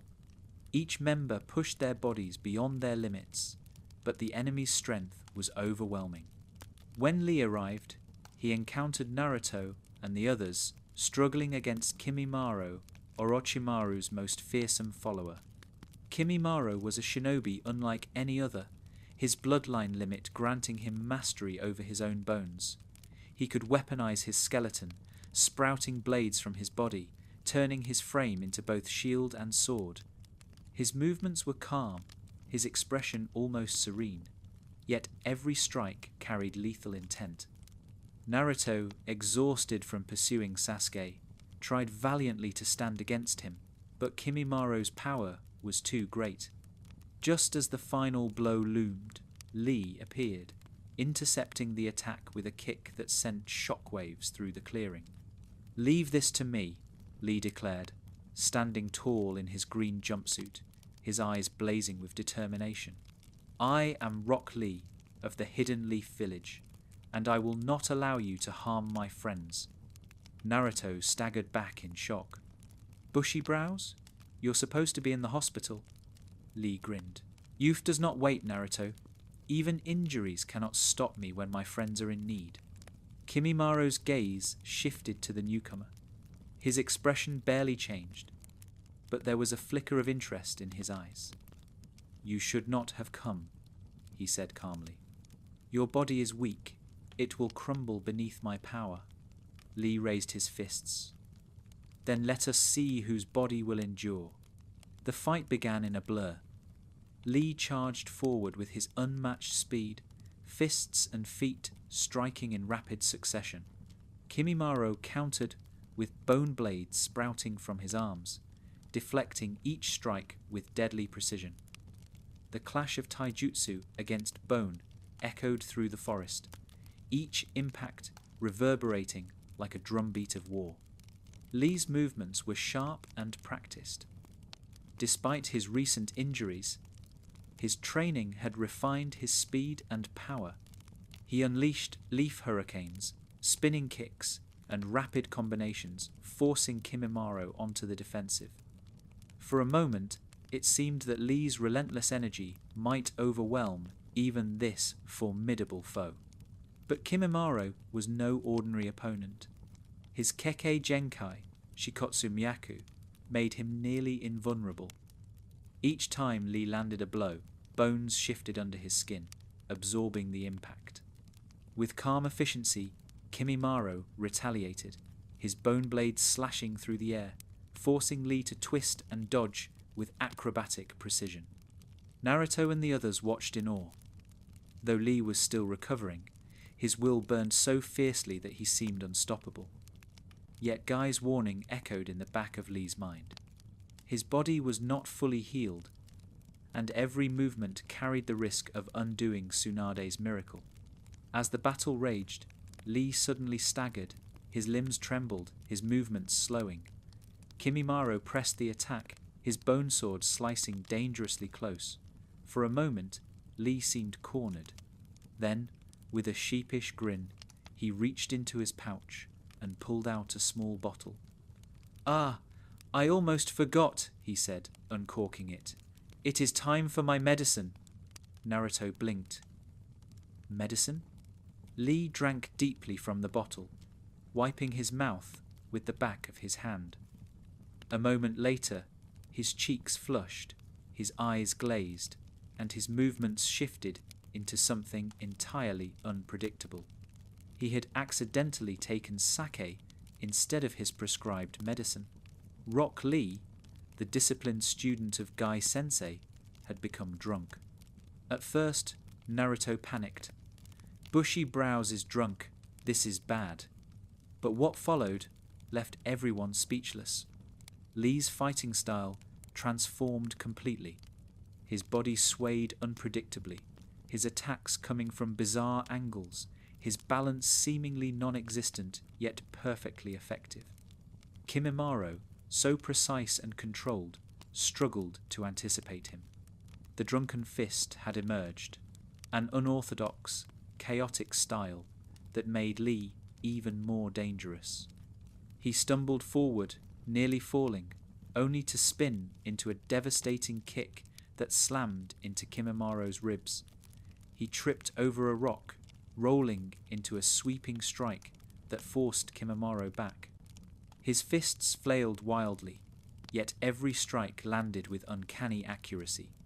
Kimimaro's calm expression tightened as he adjusted. Even his bone defenses struggled against the unpredictability of Lee's movements. For the first time, his composure wavered. Naruto gawked. What the? He's even stronger when he's drunk. The battle became a whirlwind of chaos. Lee darted in every direction, attacking with the strength of his taijutsu but the unpredictability of a storm. Kimimaro countered with sharper and sharper bone weapons, sprouting blades from his spine, his arms, even his chest. The forest rang with the sound of impacts, each strike shaking the ground. But even in his drunken state, Lee began to falter. His body, still healing, could not sustain the pace. Sweat poured down his face, and his movements slowed just enough for Kimimaro to regain control. With chilling calm, Kimimaro prepared his ultimate techniques. Bones erupted from the ground like a deadly forest, piercing upward in a sea of spikes. Lee leapt and twisted, barely dodging, his green jumpsuit tearing as razor-sharp blades grazed his skin. The battlefield became a graveyard of ivory, each spike a reminder of how close death loomed. Despite the danger, Lee refused to retreat. His drunken movements steadied as his determination cut through the haze. With a final surge of will, he charged again, fists blazing with youthful spirit. Kimimaro met him head-on. Their final clash shook the earth, sparks flying as bone met flesh, will met will. For a heartbeat, it seemed Lee might break through, but then Kimimaro's body faltered. Disease, the hidden illness that plagued him, sapped his strength. Though he remained dangerous, his condition worsened with every passing moment. Before the battle could conclude, Gaara of the Sand arrived, summoned by the Hokage as backup. Sand swept across the battlefield, shielding Lee and pushing Kimimaro back. The sight of Gaara, the very opponent who had nearly destroyed Lee months earlier, standing now as his ally, was almost surreal. Together, Lee and Gaara faced Kimimaro, their combined strength pushing him to his limits until his body finally gave out, his illness ending the fight. As the dust settled, Lee collapsed to his knees, gasping for air. His body ached, His wounds throbbed, but his spirit soared. He had returned to battle, faced one of Orochimaru's most fearsome warriors, and lived. He had proven that even after near destruction, his dream still burned. Naruto rushed to his side, grinning ear to ear. "Bushy brows, you're crazy, but that was amazing." Lee smiled weakly. "I told you, Naruto, youth does not wait. Even if my body is weak, my spirit will never break." Guy arrived shortly after, tears streaming as he embraced his student. "Splendidly! You have once again shown the world your flames of youth. I am so proud of you." Though his body was battered, Lee knew he had taken another step toward his dream. He had risked everything to return, and though the battle had nearly broken him again, he stood unbowed. The boy who had once been told he could never be a shinobi had fought on the battlefield once more, side by side with his comrades. When the dust settled on the battlefield, Rock Lee collapsed onto the scarred earth, his body trembling from exhaustion. His green jumpsuit was torn and stained, his skin cut from grazing bone spikes, and his muscles screamed in protest. But in his chest, his heart beat with pride. He had returned to battle. He had fought despite his injuries, despite the warnings. And he had stood against an enemy who would have destroyed almost anyone else. Kimimara's body, lifeless now from the illness that had plagued him, lay among the shattered forest of bones he had conjured. The man had been formidable, perhaps even unstoppable, had his sickness not betrayed him. Lee stared at him for a long time, chest heaving, and whispered quietly to himself, "Even the strongest body can fail, but I will not let mine fail before I prove my dream." Naruto approached, his usual grin tempered with genuine admiration. "Bushy brows. I don't know how you did it, but you were incredible. You really are something else." Lee managed a tired smile. "Thank you, Naruto, but it was not just me. It was the support of Guy-sensei, of my friends, and my determination to never give up." Naruto nodded, recognizing the same spirit that drove him. "Yeah, you and me, we're the same. No matter what happens, we'll just keep fighting until we reach our dreams." Guy arrived soon after, leaping into the battlefield with tears streaming freely. He embraced Lee tightly, ignoring the blood and dust. "Splendid, Lee, truly splendid. You faced death itself and came back shining brighter than ever. I could not be prouder if you were my own son." Lee, too exhausted to speak, allowed himself to rest in his sensei's arms. He had pushed himself farther than anyone thought possible, and for now, that was enough. Back in Konoha, Lee's return from the mission brought mixed feelings. Many praised his courage, calling him a hero for standing against one of Orochimaru's strongest followers. But others worried for him, pointing out how reckless it had been to leave the hospital so soon after surgery. Tsunade, especially, scolded him harshly. "You're lucky to be alive," she told him firmly as she examined his battered body. "That surgery was meant to save your life, not for you to throw it away in the first mission you stumble across." Lee bowed deeply, his eyes sincere. "I am sorry, Lady Tsunade, but I could not allow my comrades to fight without me. I would rather die on the battlefield than waste away in a bed." Tsunade sighed, torn between anger and admiration. She knew there was no stopping someone with such determination. Still, she warned him that his body remained fragile. If he pushed too far, too soon, he risked undoing everything. Guy stood beside him, nodding solemnly. "Do not worry, Hokage-sama. I will make sure Lee trains carefully from now on. I will not allow his flame to be extinguished." Lee smiled gratefully at his sensei. Despite the pain, despite the scolding, he felt fulfilled. He had faced one of the strongest enemies in existence and lived. To him, That was proof that his path was still open. The weeks that followed were filled with recovery. Lee returned to the hospital once more, his body demanding rest after the ordeal. Tenten visited often, bringing small gifts and telling him stories of missions he had missed. Neji came too, though his words were few, but his presence alone carried meaning. Once, Neji had dismissed Lee's dream as foolishness, but after seeing what he had endured, even the Hyuga prodigy could not deny his strength. Guy remained constant, pushing Lee with light exercises when his body was ready, encouraging him to rebuild his stamina slowly. Though the urge to train recklessly gnawed at him, Lee listened. He could not afford another setback. Every step forward was a victory. During those quiet days, Lee had time to reflect.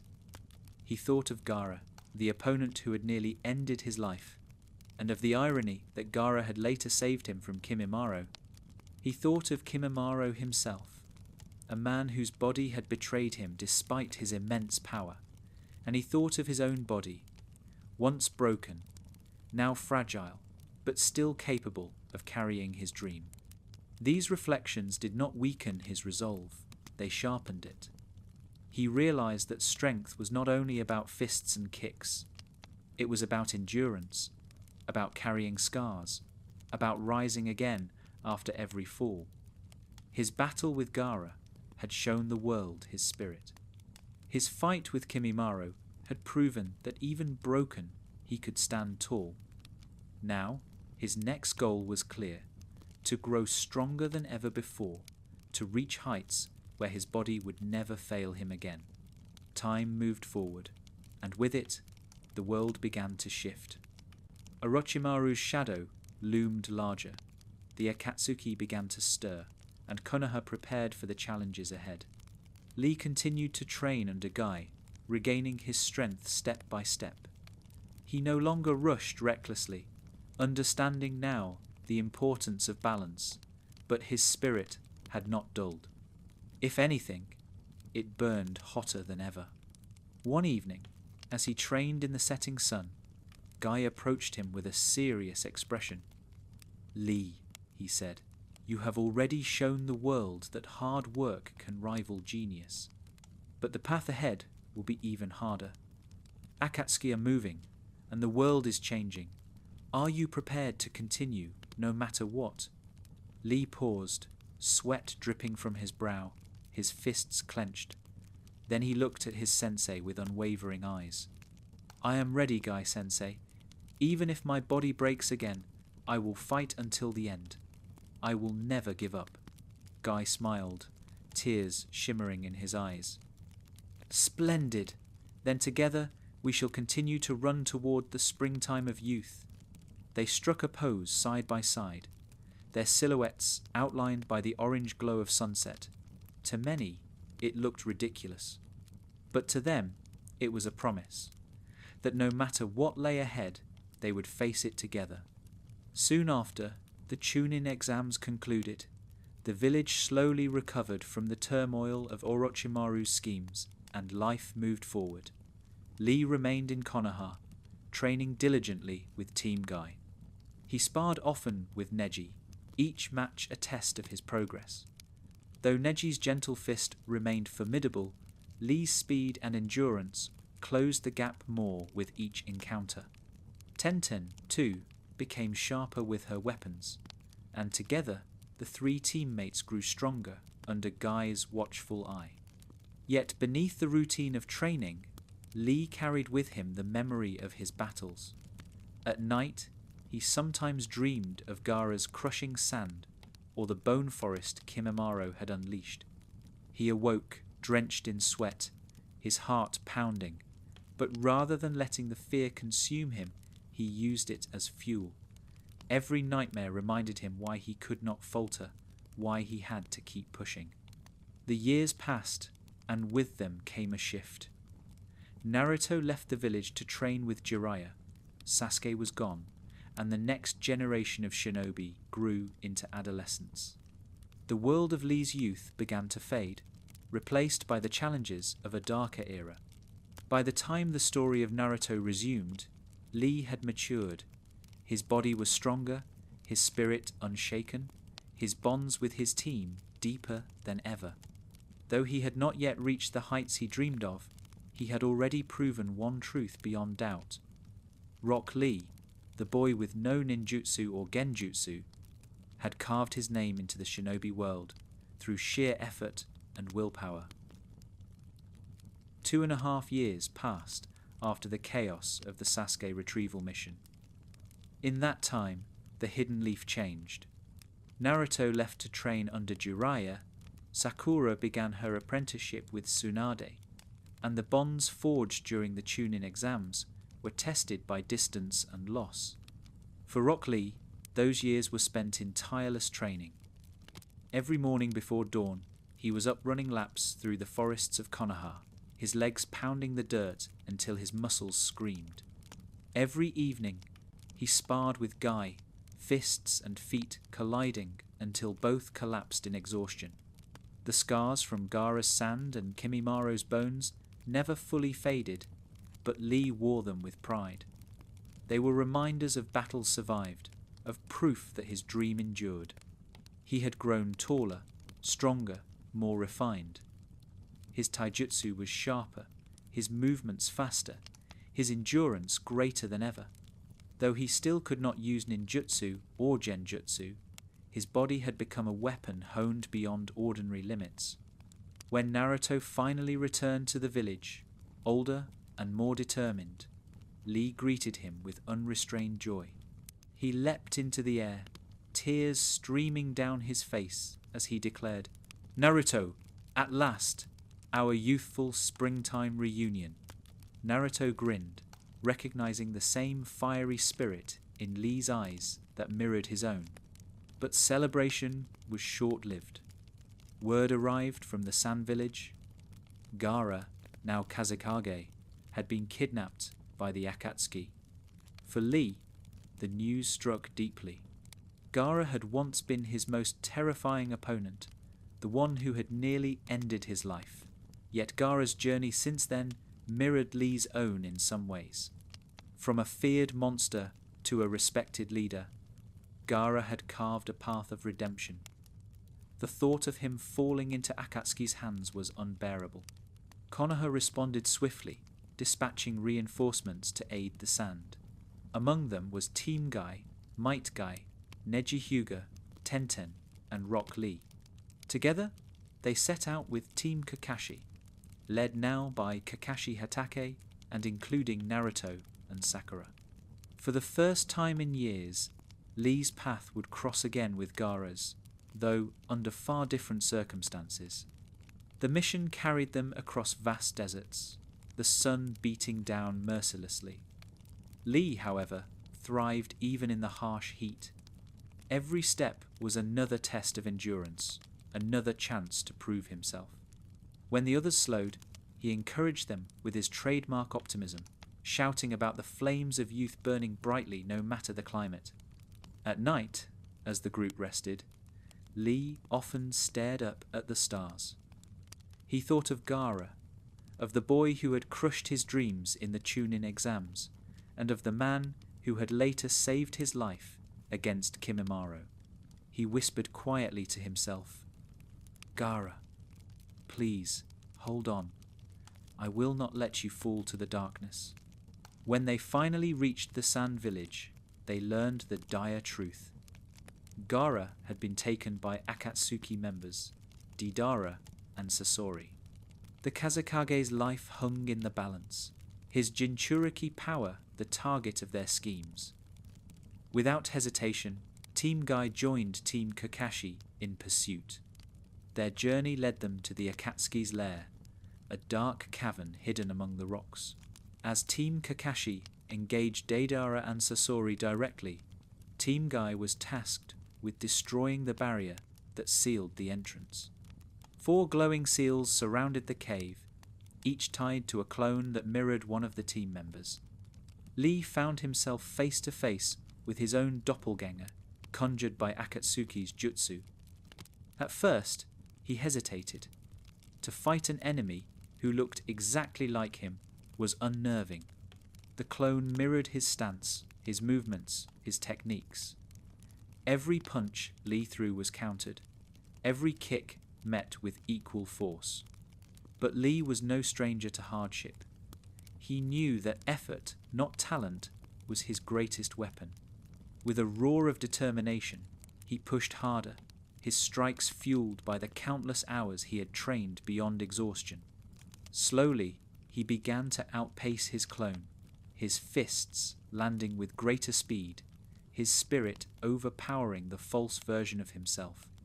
With a final devastating kick, he shattered the clone, breaking the seal. Around him, Neji, Tenten, and Guy achieved the same, each overcoming their mirrored selves. Together, the four seals collapsed, the barrier shattering. Team Kakashi stormed inside to confront Deidara and Sasori, while Team Guy stood guard outside, ready for reinforcements. Though they did not fight directly against the Akatsuki members, Team Guy's role was no less important. Their efforts allowed Naruto and Sakura to reach Gaara in time, to battle fiercely against Sasori's puppets and Deidara's clay bombs. When Gaara's life was finally restored through Chiyo's sacrifice, Lee stood among his comrades, gazing at his former rival with quiet awe.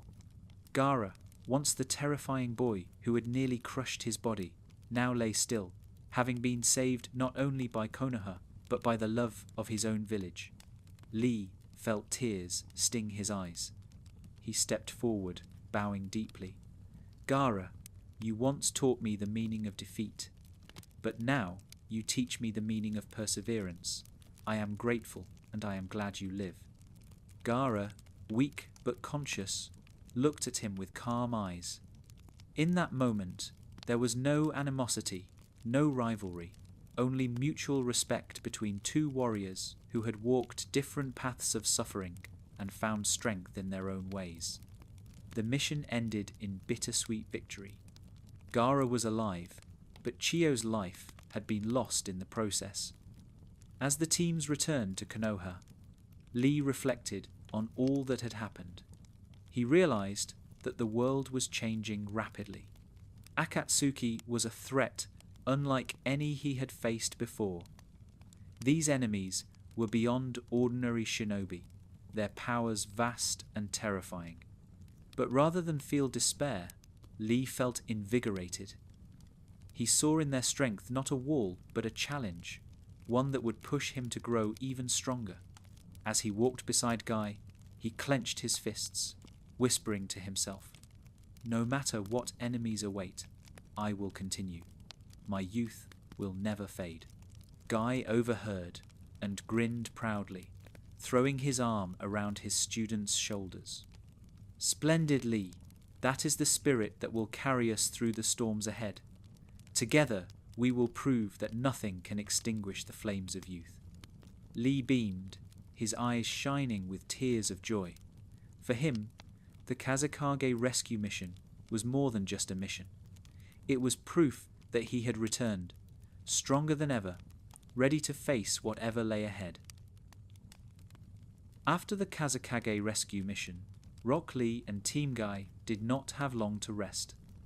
The Hidden Leaf knew that the Akatsuki were moving in the shadows, their members targeting the Jinchuriki across the nations. Each mission carried greater risk, each opponent more terrifying than the last. For Lee, this was both daunting and inspiring. Every encounter was another chance to test the strength he had built through years of training, another opportunity to prove that taijutsu alone could stand against overwhelming power. Not long after returning from the sand, Lee and his team were once again called into action. The Akatsuki's presence near Konoha's borders demanded attention, and intelligence suggested that Kisame Hoshigaki, the monstrous swordsman of the mist and partner of Itachi Uchiha, was moving in the area. Kisame was infamous for his brutal strength, his shark-like features, and his mastery of Samehada, a blade that devoured chakra. Lee had heard stories of Kisame's battles. He had fought Might Guy once before, and the memory lingered in Guy's mind. Though the encounter had been brief, it had revealed the immense danger Kisame posed. Now, as Team Guy approached the enemy's lair, tension filled the air. When they arrived, however, it became clear that the Akatsuki had prepared a trap. Instead of facing the real Kisame directly, they encountered a powerful clone, infused with a fraction of Kisame's strength, but formidable nonetheless. For Lee, it was a chance to witness firsthand the monstrous power of the Akatsuki, even if only a shadow of it. The clone towered before them, Samehada slung across his back, chakra radiating like a storm. His grin was sharp, predatory. "So, you're the ones who broke through the barrier," he said, his voice deep and mocking. "Let's see how long you can last against me." Guy immediately stepped forward, dropping into a stance. "Team Guy, prepare yourselves. This foe is no ordinary shinobi. We must fight with everything we have." Lee's heart raced, but not with fear. Excitement surged through him.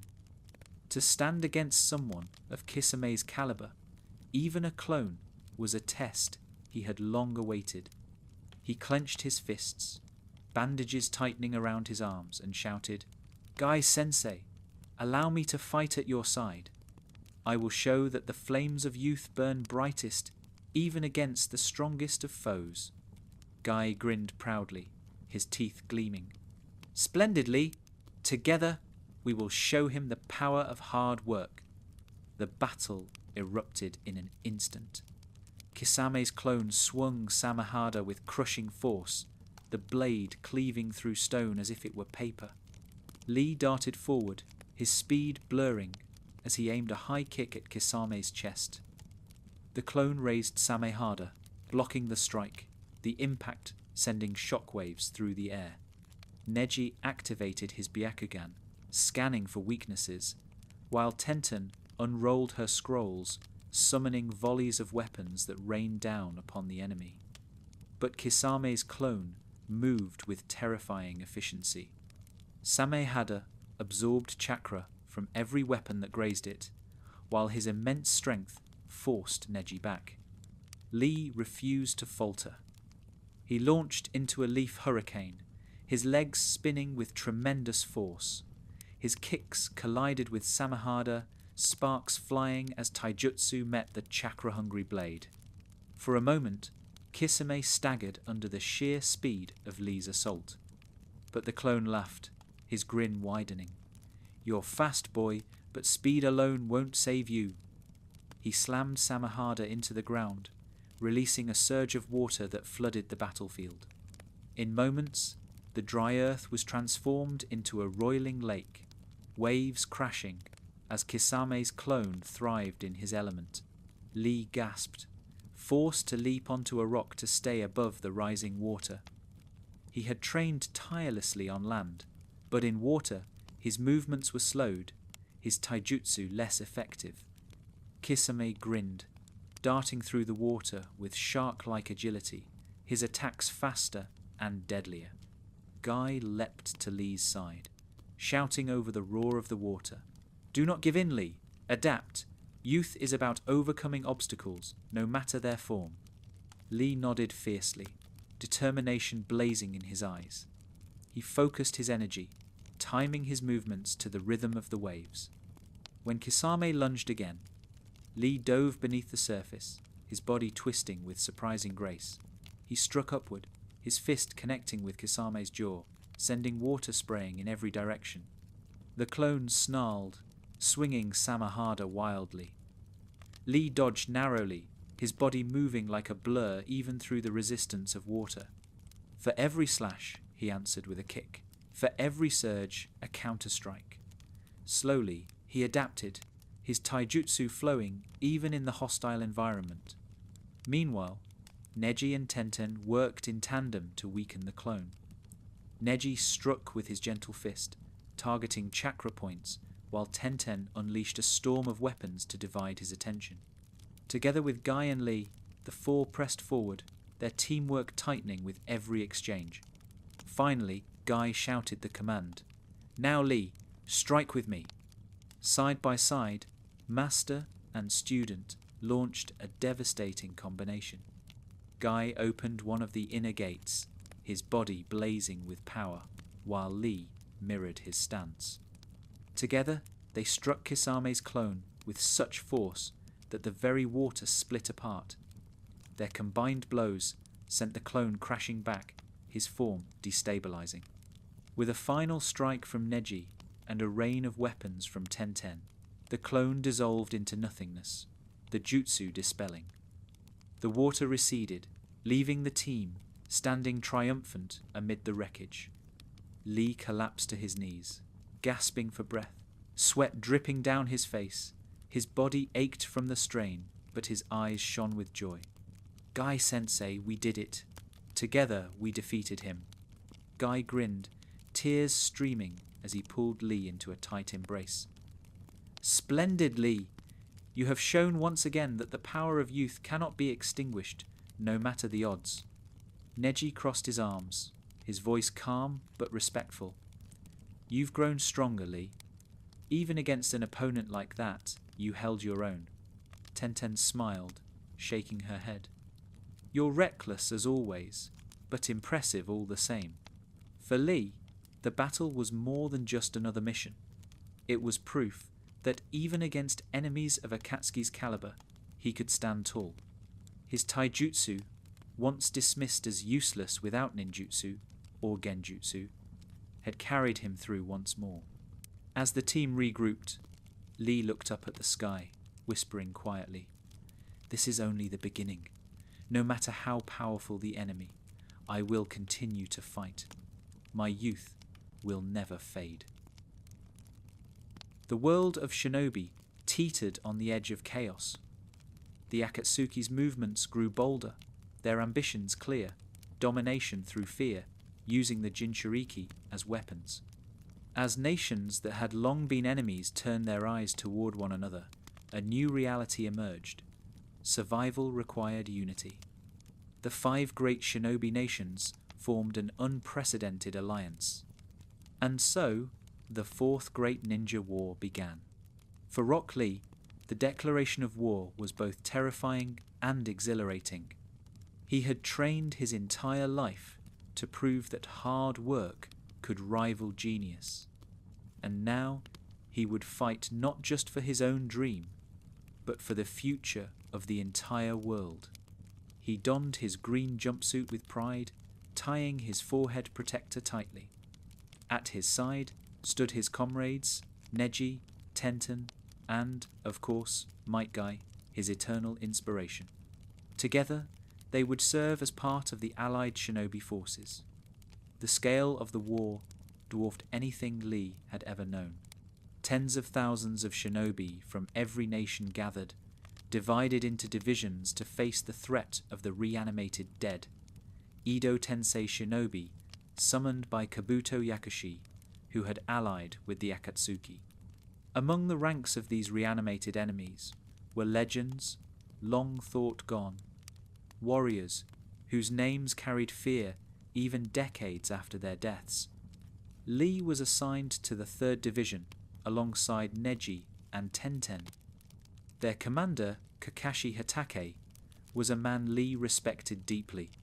Known as the Copy Ninja, Kakashi carried a calm authority that steadied the entire division. Under his leadership, Lee felt reassured, even as the reality of war loomed before them. The first clashes came swiftly. Edo Tensei shinobi emerged from the mist, their immortal bodies advancing without fear. Lee charged into the fray with unyielding determination, his fists and feet blazing as he struck down foes who rose again and again. For every enemy he knocked down, the reanimation jutsu pulled them back to their feet, forcing him to fight harder.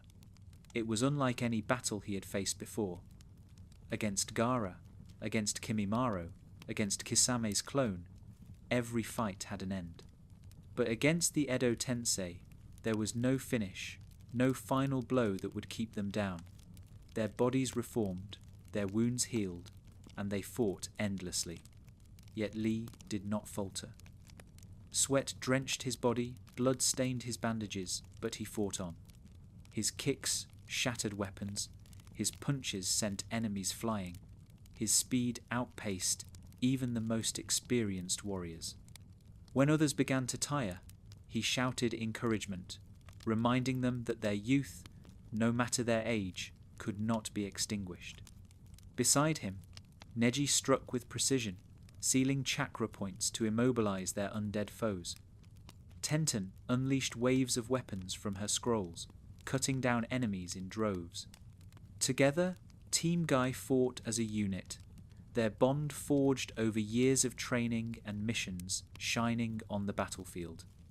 One encounter in particular left a deep impression on Lee. Among the reanimated shinobi was a swordsman of the mist, one of the 7 legendary bladesmen. His massive sword cleaved through entire squads, his laughter echoing across the battlefield. Lee confronted him directly, darting forward with speed that left after images. The clash was brutal. Steel met flesh as the swordsman swung with deadly arcs, but Lee ducked and weaved, his body moving like water.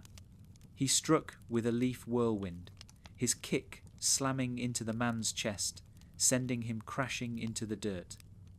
For a moment, the battlefield stilled, but the man rose again, his body reforming, his laughter continuing. Lee gritted his teeth, refusing to be discouraged. Even if you rise 1,000 times, I will knock you down 1,001, he shouted.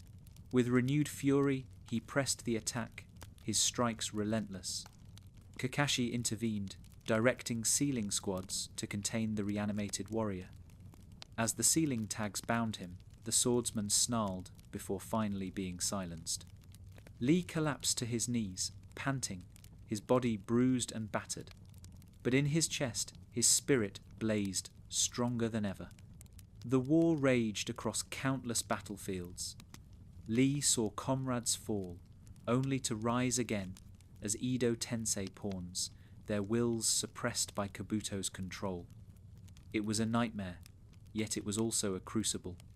Every battle pushed Lee further, testing not only his body, but his resolve.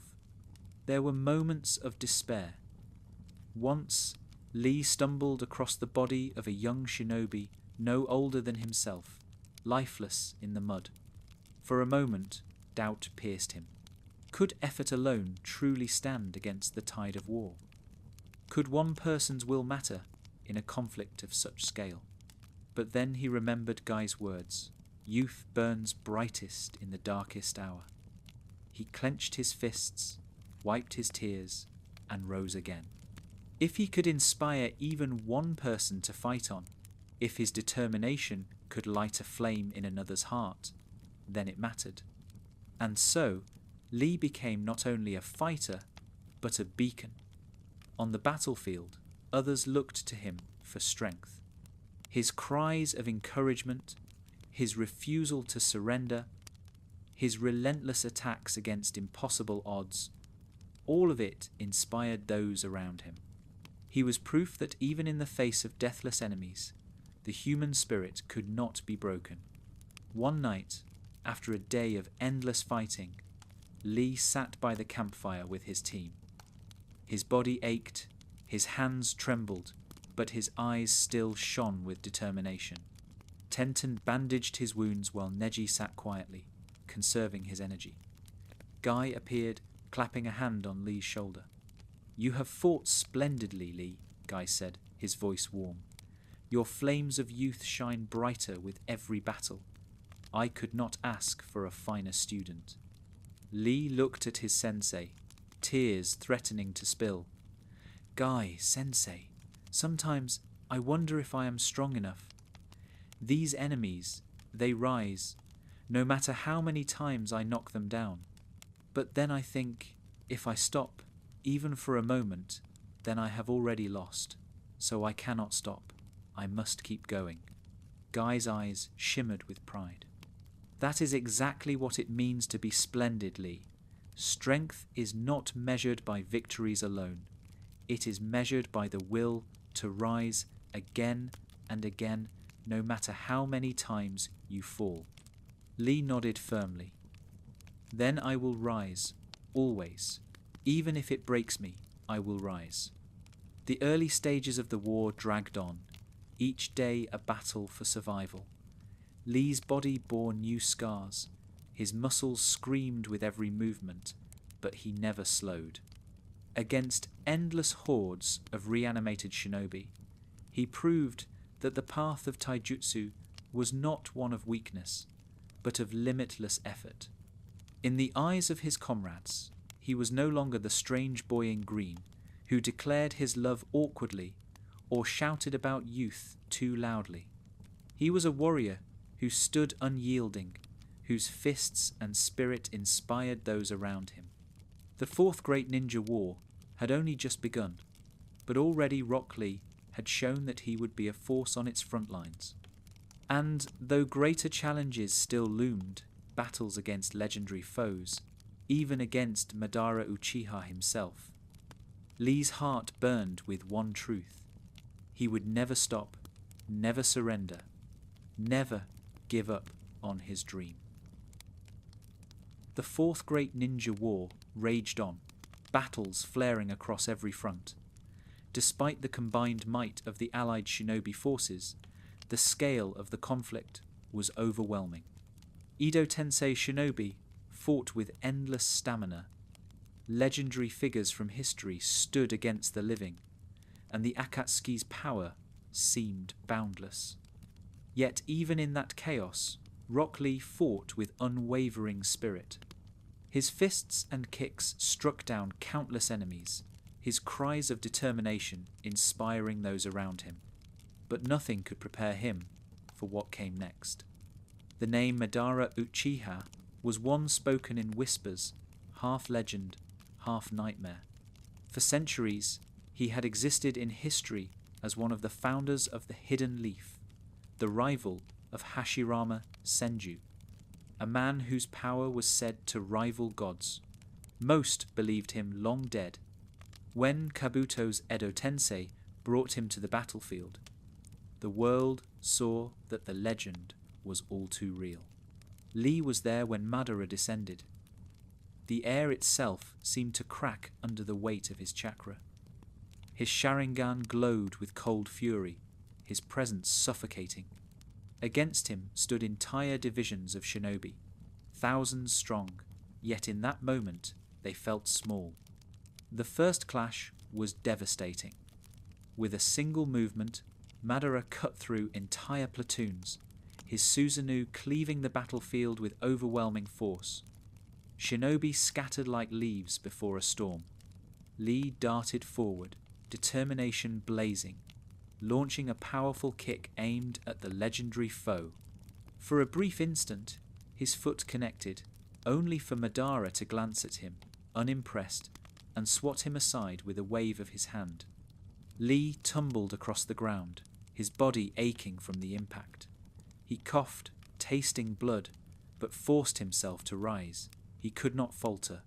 Not now. Around him, comrades fell in droves, their efforts meaningless before Madara's might.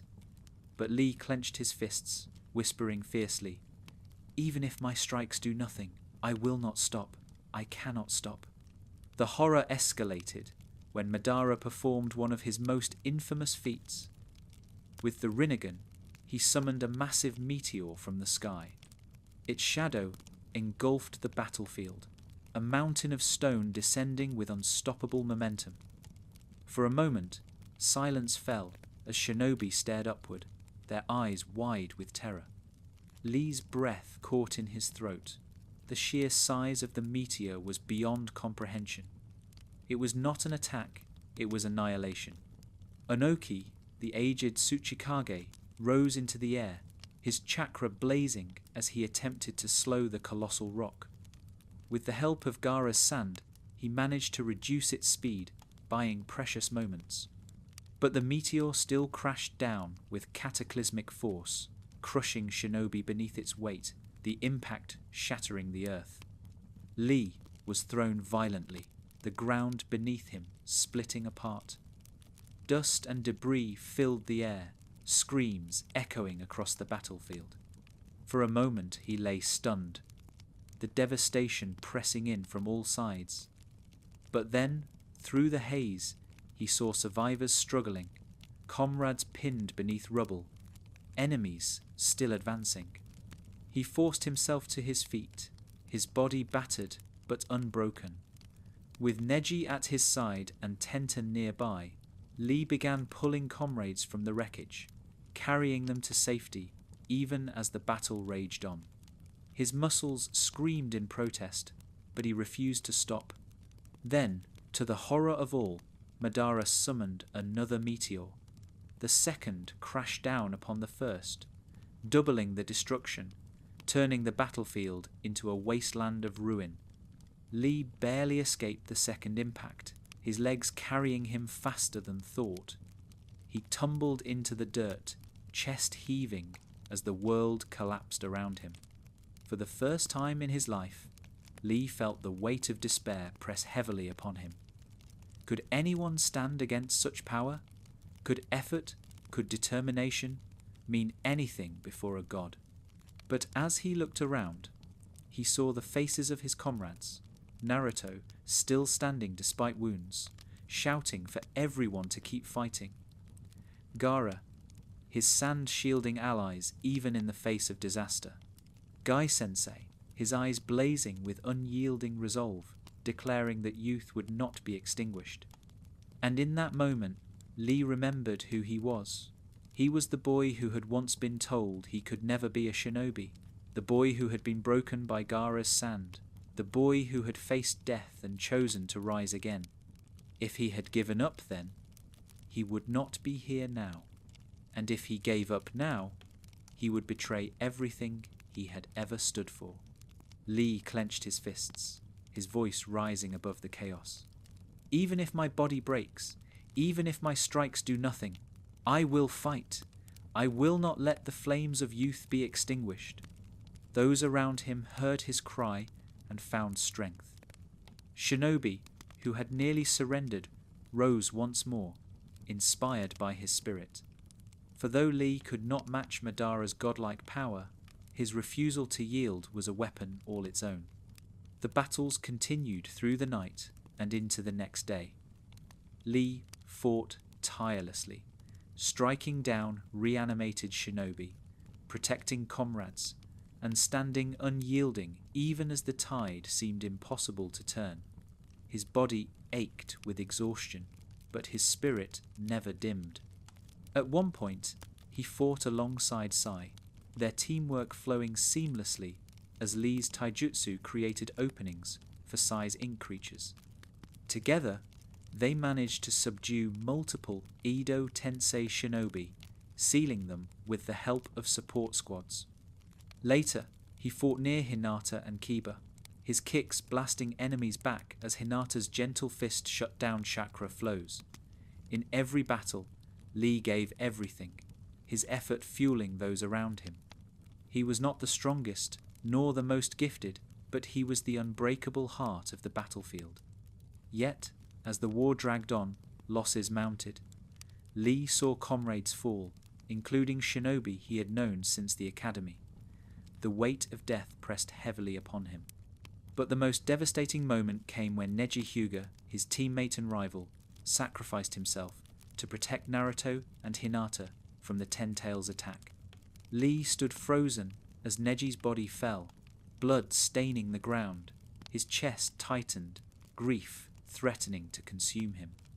Neji, the genius who had once mocked his efforts, the rival he had sworn to surpass, was gone. Tears streamed down Lee's face as he dropped to his knees beside his friend.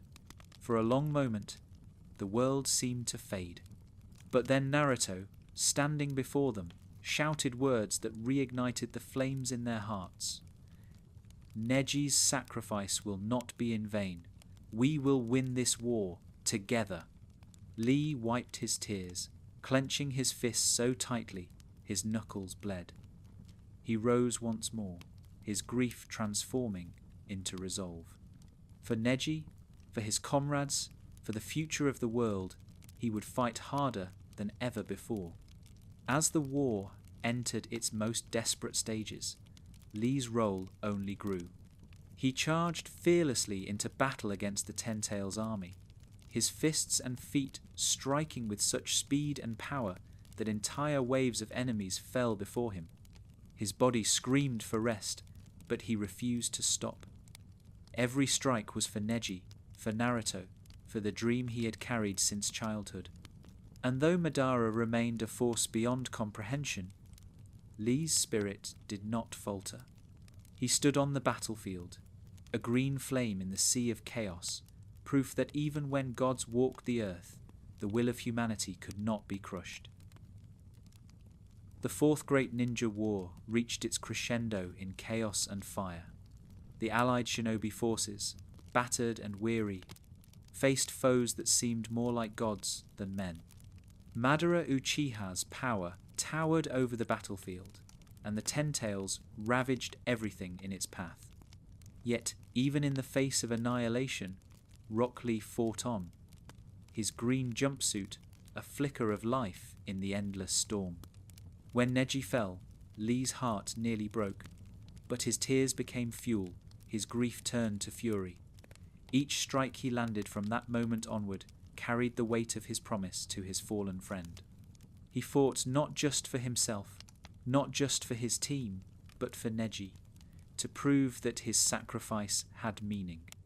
The tide shifted when Might Guy, Lee's eternal sensei, made his fateful choice.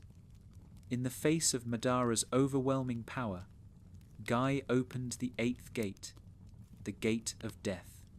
Lee watched in horror and awe as Guy's body erupted in blazing red aura, his strikes shaking the very earth.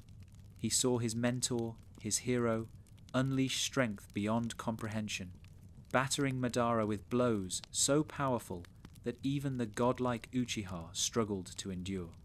Tears streamed down Lee's face as he cried out for Guy to stop, knowing what the eighth gate meant, but Guy pressed on, smiling through the agony.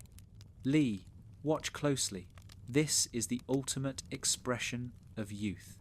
Madara, staggered and bloodied, declared Guy the strongest taijutsu user he had ever faced. For Lee, it was both pride and despair. Pride that his sensei had shown the world the true power of their path. Despair that it came at the cost of his life. When Guy collapsed, his body charred from within, Lee rushed to his side, sobbing uncontrollably. Guy, sensei, you can't leave me. You are my reason for everything. But through the miracle of Naruto's new power, Guy survived, broken, unable to fight again at his peak, but alive. For Lee, it was a second miracle. His master's flame would not be extinguished. The final battle raged on, shifting from Madara to Kaguya Tsuki, the progenitor of chakra itself. The battlefield twisted through dimensions, an endless nightmare of survival. Though Lee was not among the few directly sealing Kaguya, he fought fiercely on the periphery, protecting comrades, holding the line against waves of enemies spawned from her power. His fists and kicks struck with unrelenting speed, his spirit unbowed even as the world itself seemed to collapse around him. When the war finally ended, when Naruto and Sasuke's final clash concluded, when the dust of battle settled, Lee stood among the survivors, battered and scarred, but alive. He looked around at the countless faces, some smiling in relief, others weeping in grief, and felt tears stream down his own cheeks. The war had cost so much, but it had also proven something eternal, that even in the darkest hour, effort and will could shine brighter than despair. The years that followed were years of rebuilding. Villages scarred by battle began to heal. The bonds forged in war became the foundation of peace. Lee dedicated himself wholly to this new era, rising through the ranks of Konoha until he achieved the title of jonin. As a jonin, he became not only a protector of the village, but also a mentor to younger shinobi. He taught them the same lessons Guy had instilled in him, that hard work could rival genius, that failure was not the end, that perseverance was the true strength of a shinobi. His training methods were harsh, his standards high, but his encouragement boundless. Many of his students wept under his relentless regimen, but all grew stronger for it. Lee's devotion to youth and effort never dimmed. His mornings still began with hundreds of push-ups and laps around the village, his afternoons filled with sparring, his evenings spent in meditation or further training. Even as he grew older, his spirit remained fiery, his green jumpsuit ever present, his bandaged hands ready for battle. In time, Lee also found a new chapter in his life: fatherhood. Though the identity of his partner remained a mystery to many, Lee introduced the world to his son, Metal Lee. From the moment the boy could walk, Lee trained him, instilling the same values that had defined his own life. Metal inherited not only his father's physical potential, but also his earnest heart. Lee was patient yet firm as a parent. He encouraged Metal's efforts, celebrated his progress, and comforted him in failure. When Metal faltered under the pressure of expectations, Lee reminded him gently, "It is not about being perfect. It is about never giving up. That is what makes a splendid shinobi." Watching his son grow, Lee often reflected on his own childhood. He remembered the loneliness of being mocked at the academy, the despair of being told he could never succeed, and he swore that Metal would never feel that same isolation. He would walk beside his son always, just as Guy had walked beside him. Despite peace, Lee never forgot the war. He often visited the memorial stones, bowing deeply before the names of fallen comrades. He lingered longest before Neji's name, whispering quiet promises to live fully, to train harder, to carry forward the dreams of those who could no longer chase them. Sometimes Guy joined him, arriving in his wheelchair, but still grinning with unbroken spirit. The two posed dramatically together, shouting about the flames of youth, their bond as strong as ever. To the younger generation, the sight was comical. But to Lee, it was sacred. He would never stop honoring the man who had given him everything. As the years stretched into decades, Lee's legend grew. He became known as one of Konoha's most reliable jonin, a man whose fists carried the weight of a lifetime of effort. Stories of his battles against Gaara, Kimimaro, Kisame, and the war spread through the village, inspiring countless young shinobi. Yet Lee himself never boasted.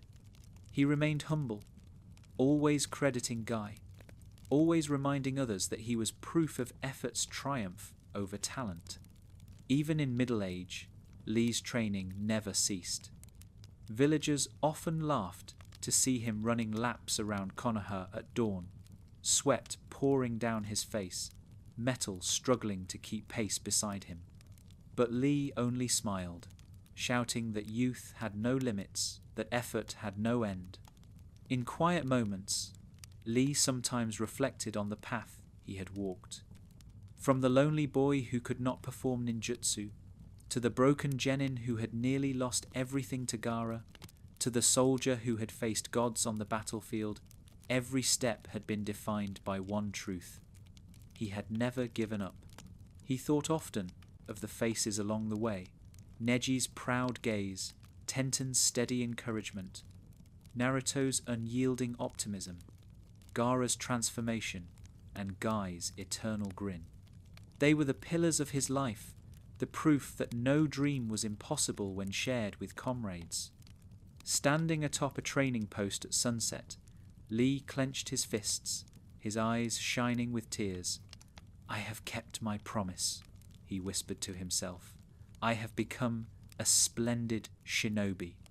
And, with the wind carrying his words into the sky, Rock Lee smiled. For though time passed, though youth faded into age, his spirit remained forever young.